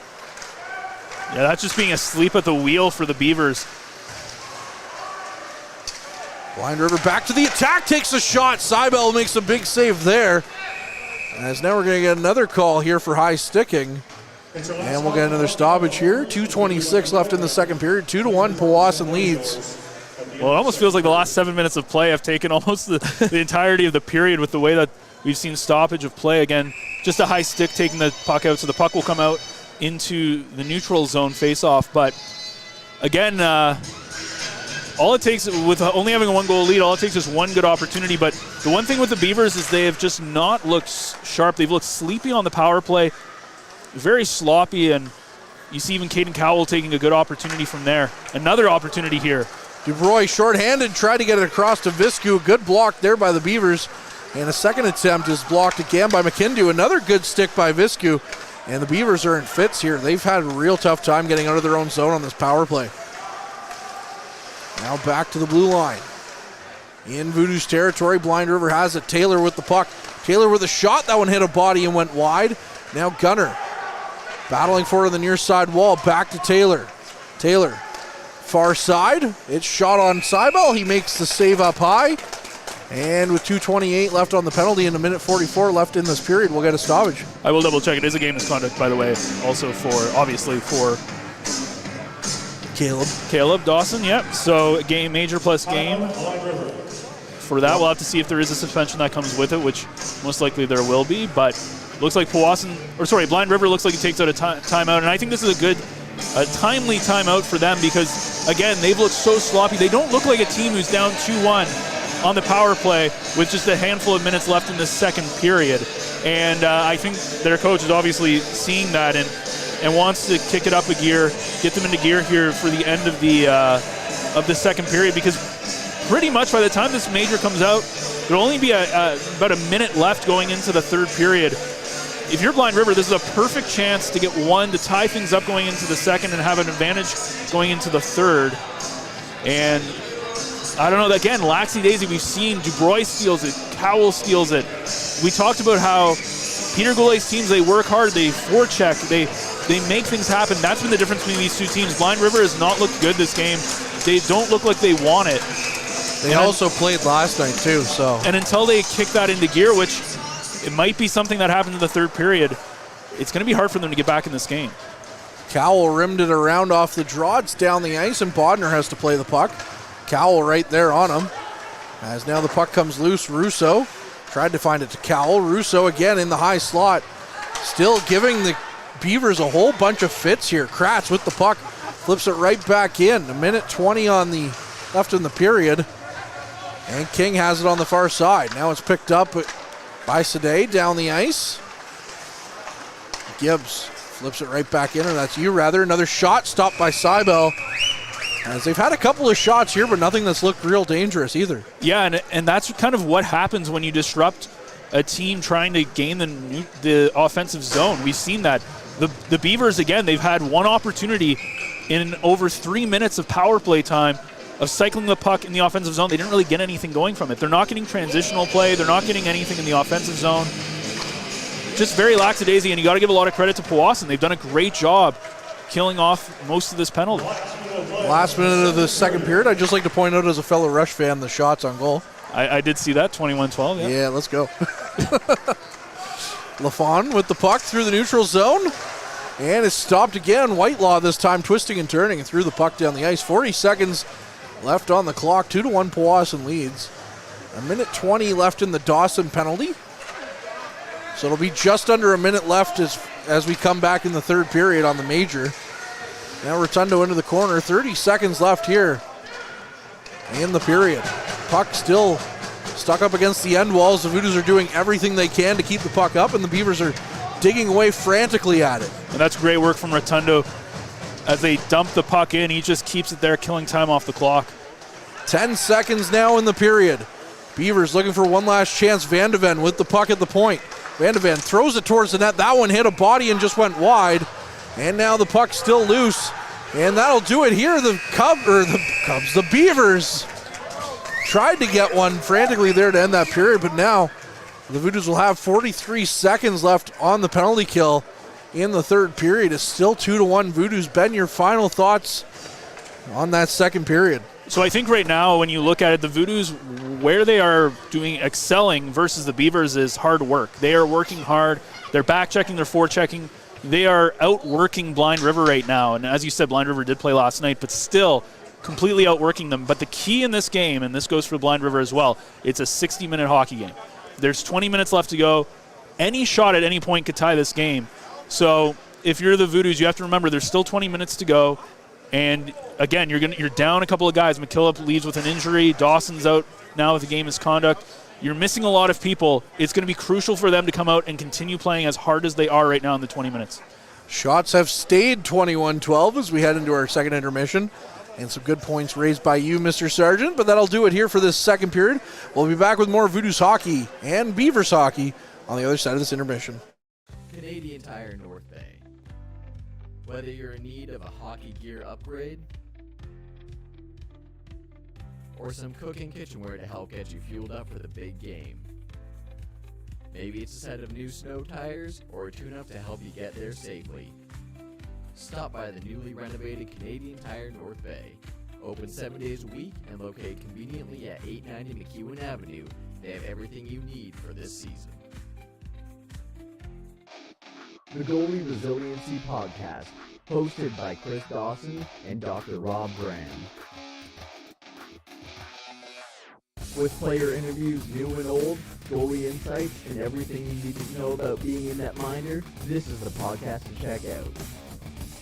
You can subscribe at youtube.com/goalie-resiliency or instagram.com/goalie_resiliency.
Why is Northern Honda servicing more cars of all makes and models? Let's count the ways. 1. Our state-of-the-art facility has award-winning technicians.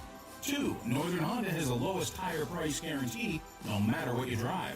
3. The lowest synthetic oil change guarantee, and every 5th oil change is free for all makes and models. Plus, new Honda buyers get brake pads for life. See the service difference at Northern Honda, 1250 Seymour beside Home Depot. The Goalie Resiliency Podcast, hosted by Chris Dawson and Dr. Rob Graham. With player interviews new and old, goalie insights, and everything you need to know about being in that minder, this is the podcast to check out. You can subscribe at youtube.com/goalie resiliency or instagram.com/goalie_resiliency.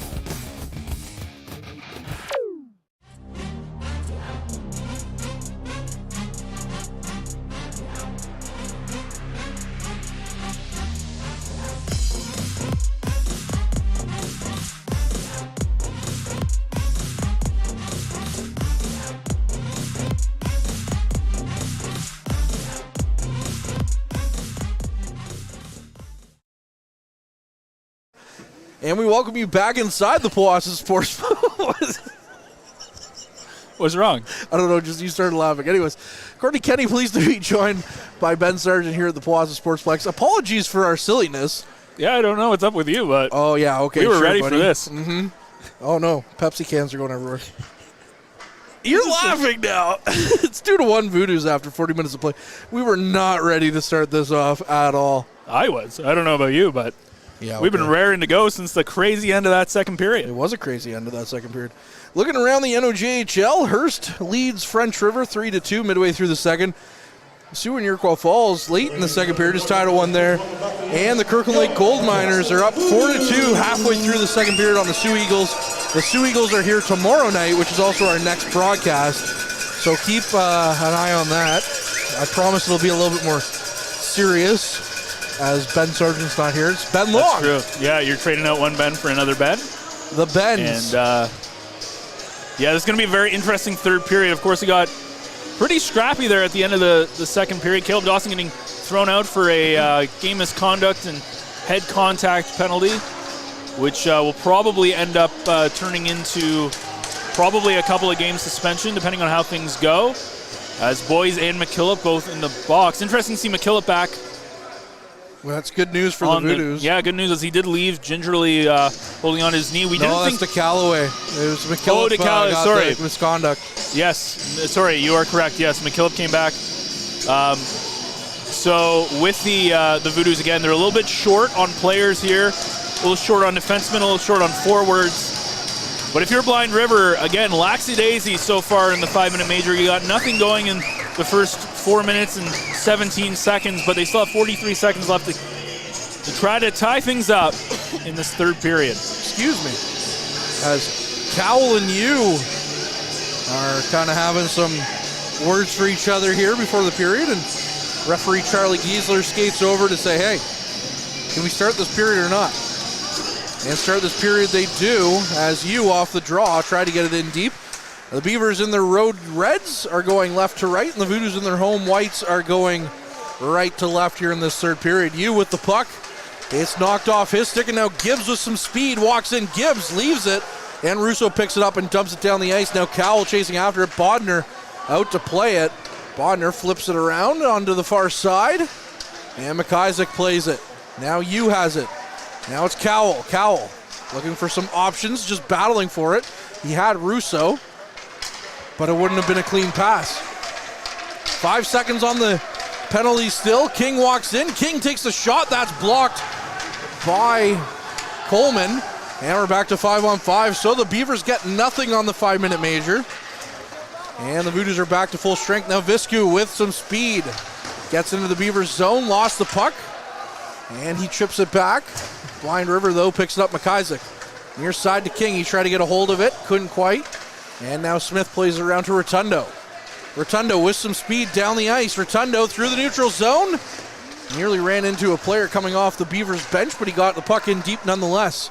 Now it's back to the blue line. Smith sends it right back in. Picks it up again. It's off a body. Goes wide. And Rotundo picks it up in the neutral zone. Rotundo to Dubroy. Dubroy flips it out and hits a teammate. Might be a little bit awkward in the dressing room after that. Yeah, and again, what I said at the end of that second period was, again, lackadaisy, not a lot of gumption from the Blind River Beavers. Didn't really feel like they wanted it, and so far in this third period, it's the exact same. Nothing's really changed. Is in that 15-minute break that they had in between periods. Again, Powassan continuing to press, continuing to put the pressure on Blind River, and continuing to make the Beavers make a lot of mistakes in their own zone and not allow them to properly set up. Minute and a half gone here in this third period. Shot on net, hits a body and goes out of play. And now Rotundo having some words with Van de Ven off the draw, or rather Ryder Hill, I should say. And you do have to give a lot of credit to the Voodoos for shutting down Owen King. We haven't seen him a lot. We haven't heard his name getting called, number 11 for the Beavers, as he's been out there, but he hasn't made too much of a splash. And for a guy who has almost double the points compared to the second place guy on your team with 50 points so far, second place with 29 points, when you can shut a guy like that down, you're going to have a lot of success. Well, and on our roster sheet from the Beavers, we have Aaron Dukeshire, second in points at 29. He's not even with the team anymore. So he's the second most scorer. He was a point a game, 29 and 29. And the next is Wyatt Gibson with 28 and 36. Puck flipped down the ice. Boyes picks it up. Anthony Boyes plays it deep.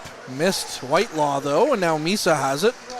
Misa twisting and turning behind the net, gets it to Boyes, plays it over to Whitelaw. Now Whitelaw, sharp angle chance. It hits a body and goes out of play.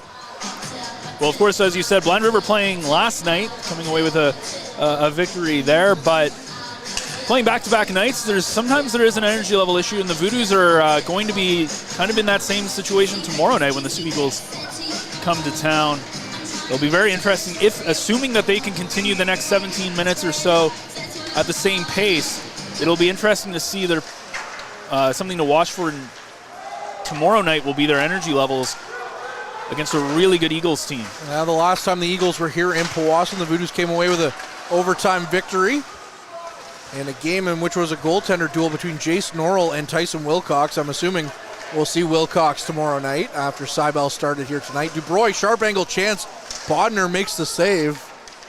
And that'll change our rush shot clock to 22-12. I don't think that album's come out yet. No, probably won't now that we don't have rush anymore. That is true. One of the things the Voodoos have had this year, which was a big question, well, there were two big question marks coming into this. The offense, because they lost so many offensive players, which has been decent this year, but they are, some guys have stepped up, definitely, like you look at the Russos and the Dubroys of the world. They are missing a couple of those big guys, like the Alex Littles on the back end that really helped them. But the goaltending, another question mark, has been very solid this year between Cybel and Wilcox. The goaltending's been great in the league. It's slipped a little bit after the new year a little bit, but they bailed them out of most games all year long. Coleman with the puck, flipped it in. Also, Cybel had to play all three in a 3-3 weekend a couple of weeks ago as Wilcox was injured. Now Viscu looking out to the front of the net. His pass to Russo just out of his reach. Well, the puck's still in Beavers territory. Russo back to Viscu. Now battle for it in the near side corner. Russo comes in at the half wall. Plays it out front for McGunthin. McGunthin tried to flip it in deep. Blind River picks it back up in their own zone, but it takes a strange hop to Viscu. Now plays it over for Russo. Now McGunthin in the slot. He scores! Anushin McGunthin with his second of the season. He continues his point streak. What a goal there for number 7. Well, both Dawson and McGunthin keeping their goal streaks or their point streaks alive here, and what a good play there again. When you look at that, that's just hard work as they keep the puck alive in the defensive zone. In the offensive zone, Blind River can't clear, and McGunthin's right there to put it away on a nice little backhand shot past Bodnar. And again, when you look at the Voodoos, they've earned every bit of this lead so far, and now they've just got to keep going with it. But that's a great way, again, after the trade deadline, you lose a guy like Pelche. There's a lot of question marks. Are the guys who come in going to step up? And step up McGunthin has. He certainly has looked every bit the part here in Powassan. Cowell in deep, couldn't quite get a shot away though. As now the puck goes around to the far side. Rotundo stops it up at the blue line, plays it back in. Cowell on the near side. Out front was looking for Dubroy, but Dubroy had his stick checked. Couldn't make the play. Now Rotundo has it, in trouble. King was all over him. And Yu picks it up. Now Cruson with it. Back to King. King with a shot. Good save there by Seibel, closing the door. And that second goal is going to be or that third goal, I should say, is going to be so important, having that 2-point lead, because at any point, one shot's all it takes to make this a tie game. But now you got a little bit of leeway, a little bit of breathing room for Powassan with about 15 minutes left in this game. King with the puck in the neutral zone. Goes for a skate, walks in. Near side half wall. King plays it back to the blue line. Good play there off the bench was Whitelaw. Whitelaw got the puck down the ice. Boys has it, flips it into Beavers territory. Now Sadeh played it back. Whitelaw picks it back up in the corner. Plays it out for Boys. Boys trying to get it out front to Misa. And another sprawling body saved there by the Beavers. Negates that pass. King try to get around Coleman. Coleman flips it down the ice. And Boys gets it even further as Hill picks it up at his own blue line. Hill through the neutral zone now, carries it into Voodoo's territory. Walking in, Hill with a chance and a big stop there by Coleman. Looking like a goaltender on that shot block. As Hill almost walked in and got a good scoring opportunity. Now Coleman with the puck. Still battling for it in his own zone. It gets to the blue line. McIsaac picks it up. McIsaac tried to get it past his man. That was Whitelaw, but a good stick there stopped that. Now we'll get a stoppage here on the offside. Well, we were talking about this a little bit off air about the 6-3 defeat that the Powassan had against the Cubs here in the Sportsplex, where they were up 3-0 after one period, and you mentioned it was the best first period you've seen Powassan play. I will say that this game so far, again 14 minutes still left, has been the best game that I've seen Powassan play in terms of a total team game so far. When you look at Seibel, 13 shots on net, he hasn't had to make any outstanding saves. Most of the saves have been pretty standard for him. Offensively, they're getting it done. They're pressing, they're back-checking, they're forechecking, and defensively, they've looked so good blocking shots, and they've looked so hungry. And yes, it's a little bit of an off night for Blind River, but if Powassan plays this way every single game, man, they're going to be a tough team to play against. Yeah, I have to agree with you. This has been the best I've seen the Voodoos in a long time as well. Again, 13 and a half minutes left here. Blind River's a good team. They can turn it around at any point. Puck in deep in Beavers territory. Flipped down the ice. Smith is going to catch up to it, though, at the top of his zone. Plays it right back down the ice, looking for Dubroy. He finds him. Dubroy walks in, sends it back. Shot on net, stopped by Bodner. As that was a good chance there for Nolan. Nolan walking in, tried to wind up for a shot. And the puck was knocked away from him. Now Rotundo with it. Takes another shot. That one hits a body. Is still battling in front of the net. Bodner's going to... Bradley dropping the gloves now out front. He's with Allen. Bradley trying to get some punches in. He falls to the ice. Allen gets a good whack in late. As both falling to the ice. We've seen Heath Bradley throw the knuckles around a couple of times in this league. And I felt like it was just a matter of time with how rough things were getting in that first period at the moment. Yeah, and Heath Bradley might just have to respond, and respond he did. I think Blind River's going to get a secondary penalty for this, because there was an initial penalty as they were kind of grappled, but it wasn't Bradley who started that, as he was getting kind of put into a headlock until finally the arm went up, and then it escalated into that little bout between them as Bradley gets a little bit of a nod there from GM Chris Dawson on his way out as both players make their way to the dressing room. It'll be interesting to see how this is, but don't be surprised if Powassan comes away with this with the man advantage. And again, things kind of going from bad to worse for Blind River, but a lot of the stuff falling the Voodoos' way so far in this game. I think Bodner got quite the whack-in on Bradley just as soon as that fight started too, but Heath Bradley and Marcus Kratz, the two most recent guests on the front line a couple of weeks ago, And Heath Bradley, he said when he got into a fight once, his mom left the game because she was very upset with him for doing that. But that being said, Heath Bradley's father played in the OHL for the Oshawa Generals in the early 90s, and his father learned fighting from a very important figure in hockey. One guess as to who that is. I don't want to give away the whole episode, but this is a neat little factoid. Huh. Okay, in the 90s. An early 90s Oshawa General taught his dad how to fight. Was he an NHL player? NHL borderline, NHL legend. Okay, but in the fighting scene. Not necessarily with the fighting. He's more of a power forward. What team? He played for Philadelphia. Ooh. Well, I have to go back in my brain a little bit into players who played in the late 90s. He played early for 2000s. Philadelphia, the Rangers, the Leafs, and lastly the Dallas Stars. Ooh, I'm going to kick myself if I don't get this. You are. You really are. Oh man. It's such it's a big name too. It's not just I know, and I'm thinking of the players, and I can't think, the name's not forming in my head. Do you want me to give you one last hint? Yeah. He wore number 88. It doesn't help. Okay, he was drafted by Quebec but never went. That doesn't help either. People at home right now are like, we know who it is. I know. It's been a while since I've had to go back into my knowledge of who is it? Just tell me. It's Eric Lindros. Oh, that was the name that was on my... Oh, yes. That was the name I was thinking of. And I couldn't... Oh, man. Well, yeah. Well, to be fair, I know that you said Philadelphia. I remember him more as a Leaf. Yeah. Which is funny because he only played there for 1 year. Yeah, but I guess that would have been about mid that was the mid-2000s. Right? Yeah, so I would have been old enough to start really understanding. Yeah. He played for the Flyers when you were a toddler, basically. Yeah. Around. Fun fact, though, I saw a Leafs Philly game in Toronto, and I fell asleep. There you I go. always loved that. I was 5. We got to play on the ice, though. Yeah, I'm still jealous of that. That was 2001, and it ended up in a 1-1 tie. And I'm pretty sure I met the polar bear guy who was Carlton. The Leafs mascot. I think I got to high-five him, and I was asleep for most of it. I told Carlton when the Leafs alumni came up for a battalion game, I said, Carlton, Gritty's pretty cool and all, but he's got nothing on you, is what I said. And Carlton held his heart and looked at me. Okay, to be fair, though, and this is where Gritty has it over any other mascot. Gritty's funny. Next to maybe, Youppi. You would say Youppi. Only because people know him outside of the Philly community and outside of hockey. Yes.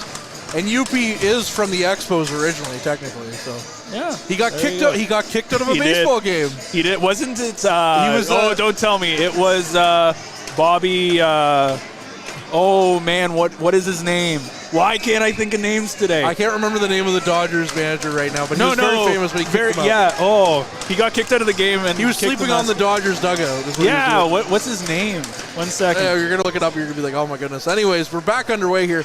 There's a 5-minute penalty up against the Voodoos. There's a 6-minute penalty up against the Beavers, so we'll have to keep an eye out on what the announcement on that one is as we're back underway here. Caden Cowell with the puck in deep, and he goes for a skate.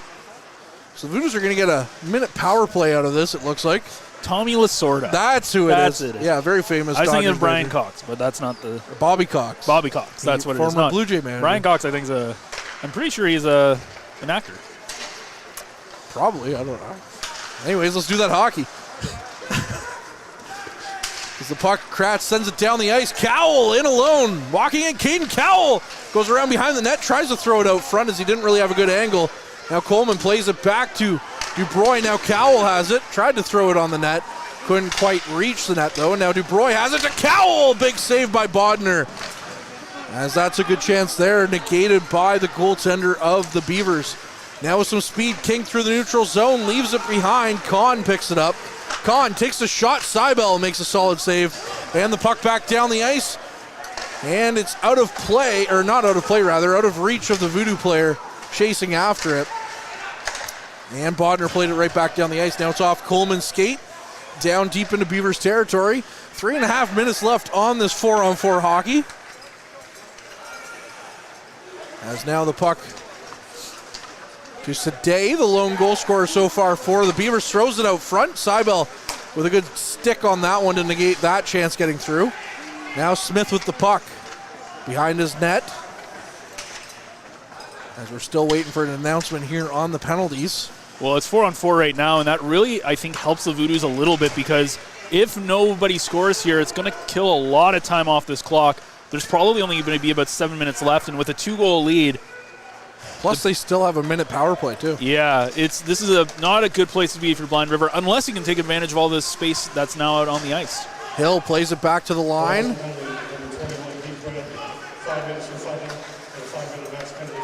So 5 minute for fighting and 5 minute for face masking for Bradley. 2 minutes for holding, 5 minutes for fighting. Shot on net, they score. The Beavers bring it back to within 1. As from the point, that's Hill that got that one. Ryder Hill is 9th of the season. As now it's back to a 3-2 game as we were listening for the announcements. Well, going back to that fight, and, it kind of felt like everything's going the Voodoo's way, and, maybe things start falling a little bit for the Beavers as now all of a sudden that fight has really changed, tilted the ice a little bit. Now it's a 3-2 game. We talked about how that goal was such a big insurance goal. Now this is a totally different game. It's 4-on-4, 10.5 to go. Again, it's a 60-minute hockey game, and they've only played about 50 minutes.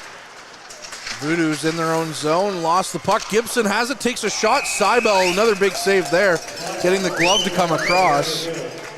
And we'll get another stoppage here. 3-2 now is the score. 25-16 the shots on goal in favor of Powassan. Yeah, and this is going to be interesting to see how Peter Goulet decides to use his team, because you have to be so careful about how things go. And you look at the guy who's on the ice right there on the hash marks, Owen King, and he would love to get involved in this game and tie things up for Blind River. Puck behind the Voodoo's net, played up for McKillop. McKillop with some speed down the ice. Gains the blue line, plays it in deep. Russo chasing after it. Russo still in the corner. Picked up by the Beavers. And now the puck back down the ice, rolling in on Seibel. He's just going to cover things up. And we'll get another stoppage here. 9:54 left on the clock, a minute 53 left on the 4-on-4. And that will bring us to our mid-period break, however, as we are playing technically even with these two teams. So we'll be back with more on the other side of this mid-period break. Tonight's broadcast is brought to you by Average Joe's Eatery. Average Joe's, where we want your experience here to be a happy one. 3501 Trout Lake Road. And we welcome you back inside the Powassan Sportsplex here for the final 9.5 minutes here of this hockey game, or maybe not, as it's 3-2 currently. And like you said earlier, that third goal could be huge for Powassan. It was a 2-1 game coming into the third period. Courtney Kenny pleased to be joined by Ben Sargent. And again, Powassan had all of the momentum in the first probably 10 to 15 minutes of this, or sorry, 5 to 10 minutes of this period, give or take. Then all of a sudden, you get into a little bit of scrap between, two players out in front, and we get into some kind of interesting penalty trouble between Isaiah Allen and Heath Bradley, where both of them go off for fighting, but Bradley also gets a face mask as well, and you end up in a situation where it's 5 minutes of 4-on-4 with a 1-minute power play opportunity for the Voodoos. They're up 3-1, and then a seeing eye shot over the blocker of Seibel makes it 3-2, and now it's you kind of have to clench a little bit whenever you see the puck in the Voodoo zone, as if you're a Powassan fan and if you're Blind River, you're hoping to get the puck on the stick of number 11, Owen King, and trying to tie this up. It'll be an exciting finish with 9:43 left. Puck rolls in, Bodner plays it behind his net. Jackson Smith right there for it, gets it back to Coleman at the point. Coleman quickly cross ice for Cowell. Ankle breaker move on the far side. McKindu blew a tire. Now Van de Ven behind his own net. Got it. Viscu sends it back out front. And the bouncing puck was sent down for Smith. Smith lost his stick too, running into Viscu. So he just goes off for a quick change. Now Coleman with some speed through the neutral zone. Coleman walks in, goes behind the net with the puck, plays it back to the point for Rotundo. Rotundo looking for some options, plays it back in deep. Now it's back to Coleman at the point. Coleman with a shot, and that one's blocked. And now a foot race with King. King walking in. King with a chance. What a save by Seibel. As Austin Seibel with arguably his biggest save of the game, with Owen King barreling in on him. Well, that was King's moment right there. You could see his eyes light up as soon as he got in a foot race with Coleman after he blocked that shot. And Seibel, a great save going across the ice. Coleman doing his best to get his body in the way and try to tie up King, but Big opportunity there, big save. That was a big block by King on his end to lead to that chance. 24 seconds left on the 4-on-4, and then the Voodoos will have a minute power play as Whitelaw through the neutral zone now gains the Beaver zone. Smith's stick still on the ice as Whitelaw lost the puck.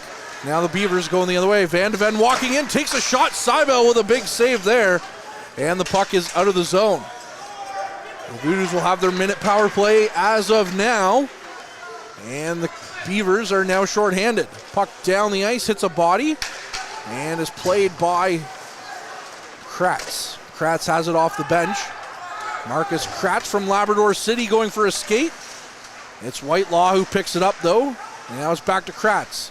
Kratz gets it in deep, couldn't quite get it to Boys, and now the puck is back in Voodoo's possession. Saginaw turns off the sidewall, puck is down the ice. Kratz nearly picked it up, and now he does in his own zone. Kratz plays the puck to the near side. It's Cowell. Caden Cowell. Always have to keep an eye on him when he's on the ice. Back for Dubroy. Dubroy, who scored a pretty goal earlier in this game, gets it back to Kratz, who takes a shot, and that's off a body and wide. Now Dubroy has the puck and the end wall. We're back to 5-on-5 now. And Nolan has the puck. Nolan back to Cowell, quickly across to Kratz with a shot. Rebound chance, big save there by Bodner. Couple of chances for Powassan, and Bodner held his ground. Well, but that, two big saves on both ends of the ice. Bodner, big one there, as he had to sprawl on his backside to make that one work. And I think the Voodoos are probably the happiest right now to be back on 5-on-5. They've dominated the 5-on-5 game so far in the first 2.5 periods. But when they went to 4-on-4, the Beavers really exploited all that open ice and their speed. Now it's back to 5-on-5 with 6:40 to go. The Voodoos are looking just to kill this time until Bodner goes to the bench for the extra attacker. Russo off the draw, got it back to McGunthin. McGunthin currently has the game winner on his stick. Sends it in deep, near side. McGunthin once again. McGunthin battling for it, gets it back for Russo. And the puck goes around the end wall. This line of Viscu, McGunthin, and Russo's funny because they wear number 6, 7, and 8 in that order. Definitely not on purpose. No, kind of reminds you of a line that played for North Bay last year with Wakely wearing 14, Anthony Romani wearing 15, and Owen Van Cecil wearing 16. And now they're doing it all for Barrie. Yeah, except for Romani's the only one that kept his number at 15. As that's going to go offside. Romani wears 15, Wakely wears 81, and Van Cecil wears 19. It feels pretty rare, though, to see a line that did as well as they did last year to get traded to the same team. Yeah. Like that, I wonder how often that's happened in the history of the game. I can't say I've ever seen it in my short time. So all happening in the same year, albeit Wakely, of course, making the move a lot earlier. McIsaac dumps it in. Rotundo has the puck. Now it's Whitelaw with it. Whitelaw taken to the ice as a couple of bodies collide on the far side. Luck's over there as well. And the puck back to the point, but it's not out. Now McKillop gets to it on the near side. McKillop stops up, keeps the puck in the corner. Now McKillop out front of his own net, nearly lost it as the Beavers had a good chance there. McIsaac throwing hard, hit there by Whitelaw. With 5:15 here left in this period, he's going to get a penalty for that effort, as now the Beavers are going to get it actually on the retaliation off that hit. So the Voodoos are going to the power play. Yeah, McIsaac, a pretty late hit. He gets rocked by Whitelaw. He tries to, some of the adrenaline pumping there, tries to throw a hit back, but he's going off for roughing, as could have been interference as well. It was a little late, but either way, he's going off to the box. And again, that's big for the Voodoos as they've played. They haven't given up a lot of shorthanded opportunities, so this is going to be a great chance for them to kill off 2 minutes at least. There was a shot right off the draw. Voodoos looking to maybe reestablish a 2-goal lead here on the man advantage. Dubroy gets it back to Cowell. Cowell walks the line, takes a shot. That's blocked by Gibson. And now it's back to Cowell. It hops over his stick, and down the ice it goes. Seibel out to play it. Seibel leaves it for Kratz. Kratz down the ice with some speed. Kratz walks in, takes the shot, saved by Bodner. And now Boyes has it in the near side near side corner. Van de Ven right on him. Still battling for possession, Dubroy. It comes out and loose down the ice. McQueen flips it in. Seibel out to play it. Seibel plays it to the near side. Cowell gets to it. Keeps the puck on his stick. Caden Cowell out of his own zone. Leaves it for Russo. Russo over for Viscu. Viscu flips it around behind the net. Cowell's going to pick it up on the near side half wall. Sends it right back in for Russo. Now Viscu with it. Back for Smith. Smith flips it around and away the puck goes. Smith will pick it up in his own zone. Less than a minute left on the man advantage. 3:45 left here in this third period. Powassan leads 3-2. Voodoo's almost getting away with one as McQueen had to go off for a change, but if he had fresh legs, that might have been a bigger opportunity for Blind River. Puck in deep. Russo gets to it, sends it right back to the point for Misa, who flips it right back in. Now on the near side corner, Misa flips it right back in. Viscu has it. Back for Nolan. Nolan lost the puck though. Sends it back around. And down the ice it goes. Smith chasing after it again. That should pretty much kill off whatever's left here as we are back to 5-on-5. 3:05 left in this third period. Powassan still with a 3-2 edge. 29-18 are the shots in favor of the Voodoos as well. Misa has the puck in his own zone. Misa down the ice. Looked for a pass to Nolan. It was off his stick quickly though and bounced away. Now through the neutral zone is Van de Ven. Van de Ven leaving it for King. King takes the shot, and that's blocked by Coleman, who buckles to the ice, but he's slow to get up, and he does. Cowell lost the puck at the top of the Beavers zone. Now the puck is sent back in, and Taylor has it behind his own net. We'll have to keep an eye on Bodner to see when he gets the hook with about 2.5 minutes left. Now flip back down by McKillop. Van de Ven has it in the neutral zone. Hill, most recent goal scorer here for Blind River. Couldn't quite get a handle on it now, and the puck goes down the ice. Saginaw. It was just out of his reach. Picked back up by the Beavers. Flipped down the ice. Cowell wasn't really ready for it as he was faced the other way. And now he picks it up, leaves it for Saginaw. Back for Cowell off his skate. Goes around the end wall. Picked up by the Voodoos on the far side. Kratz keeps it in right at the blue line. Now there's a battle for it along the boards. Beavers come away with it. McIsaac with the puck in his own zone. Look for the stretch passes off the end wall. And the Voodoos will get to it first, but there's no icing. Still battling for it again. Kratz comes away with it. Kratz flips it out, was looking for it, but it doesn't get out of the blue or out of the Voodoo zone. 1:30 here left. Bodner still in his net as the Voodoos have possession. And they flip it down the ice. King picks it up. Gibson. Good stick there by Powassan to knock it away. McGunthin now walking in. McGunthin near side. Big save by Bodner on that one as a couple of bodies crashing the net. Now the other way as Bodner goes to the bench is Gibson, and that'll go for offside against the Beavers here with 1:05 left in the third period. It's 3-2 Powassan leads. That looked dangerous, and the Beavers, their own worst enemy there, getting flagged down for an offside. Bodner has to go back into his net. So despite the face-off going into the neutral zone, they're gonna elect to put Bodner back in and try to get him off the ice as soon as possible, assuming they win the face-off. There'll be a big one with Gibson going up against Dubroy.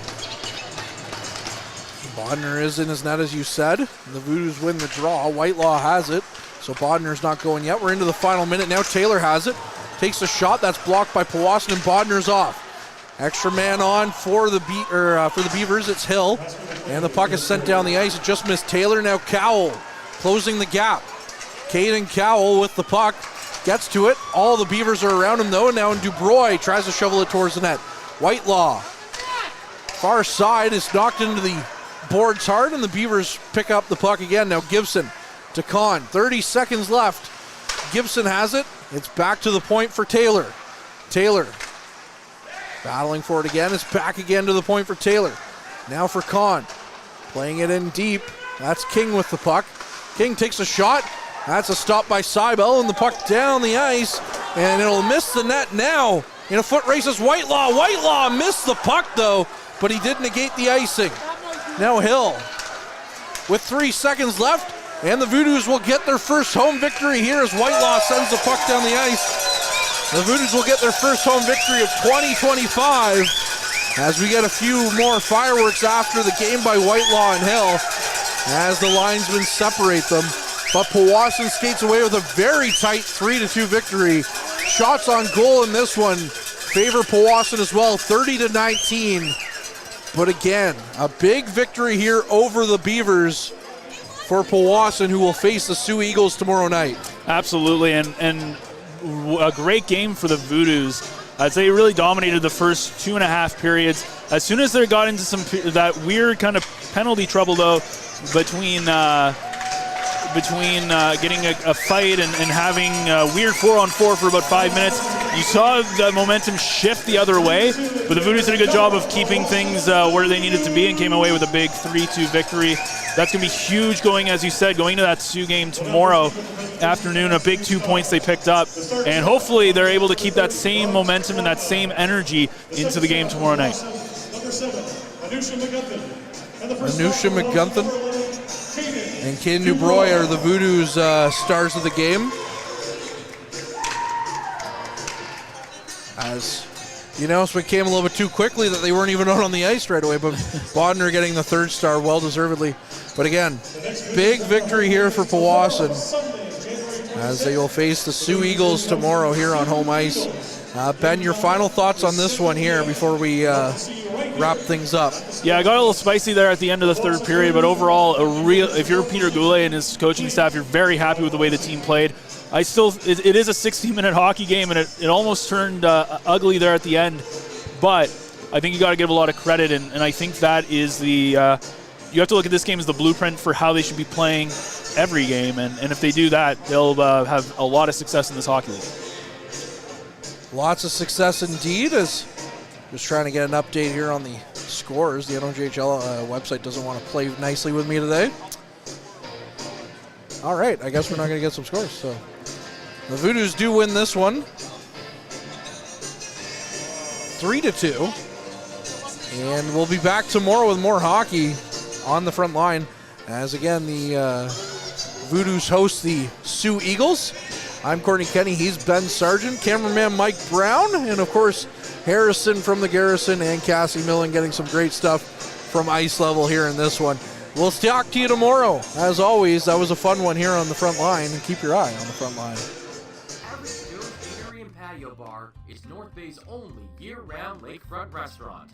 On the shores of beautiful Trout Lake, we have been serving delicious food and stunning views since 1999. Indulge in one of our delicious menu items, or simply sit with a cocktail in hand and watch the beauty of Trout Lake before your eyes. Check us out online at averagejoes.net or visit us in person at 3501 Trout Lake Road, North Bay.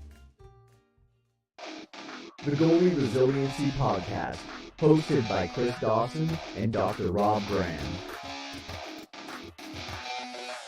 With player interviews new and old, goalie insights, and everything you need to know about being in that minder, this is the podcast to check out. You can subscribe at youtube.com/goalie resiliency or instagram.com/goalie_resiliency.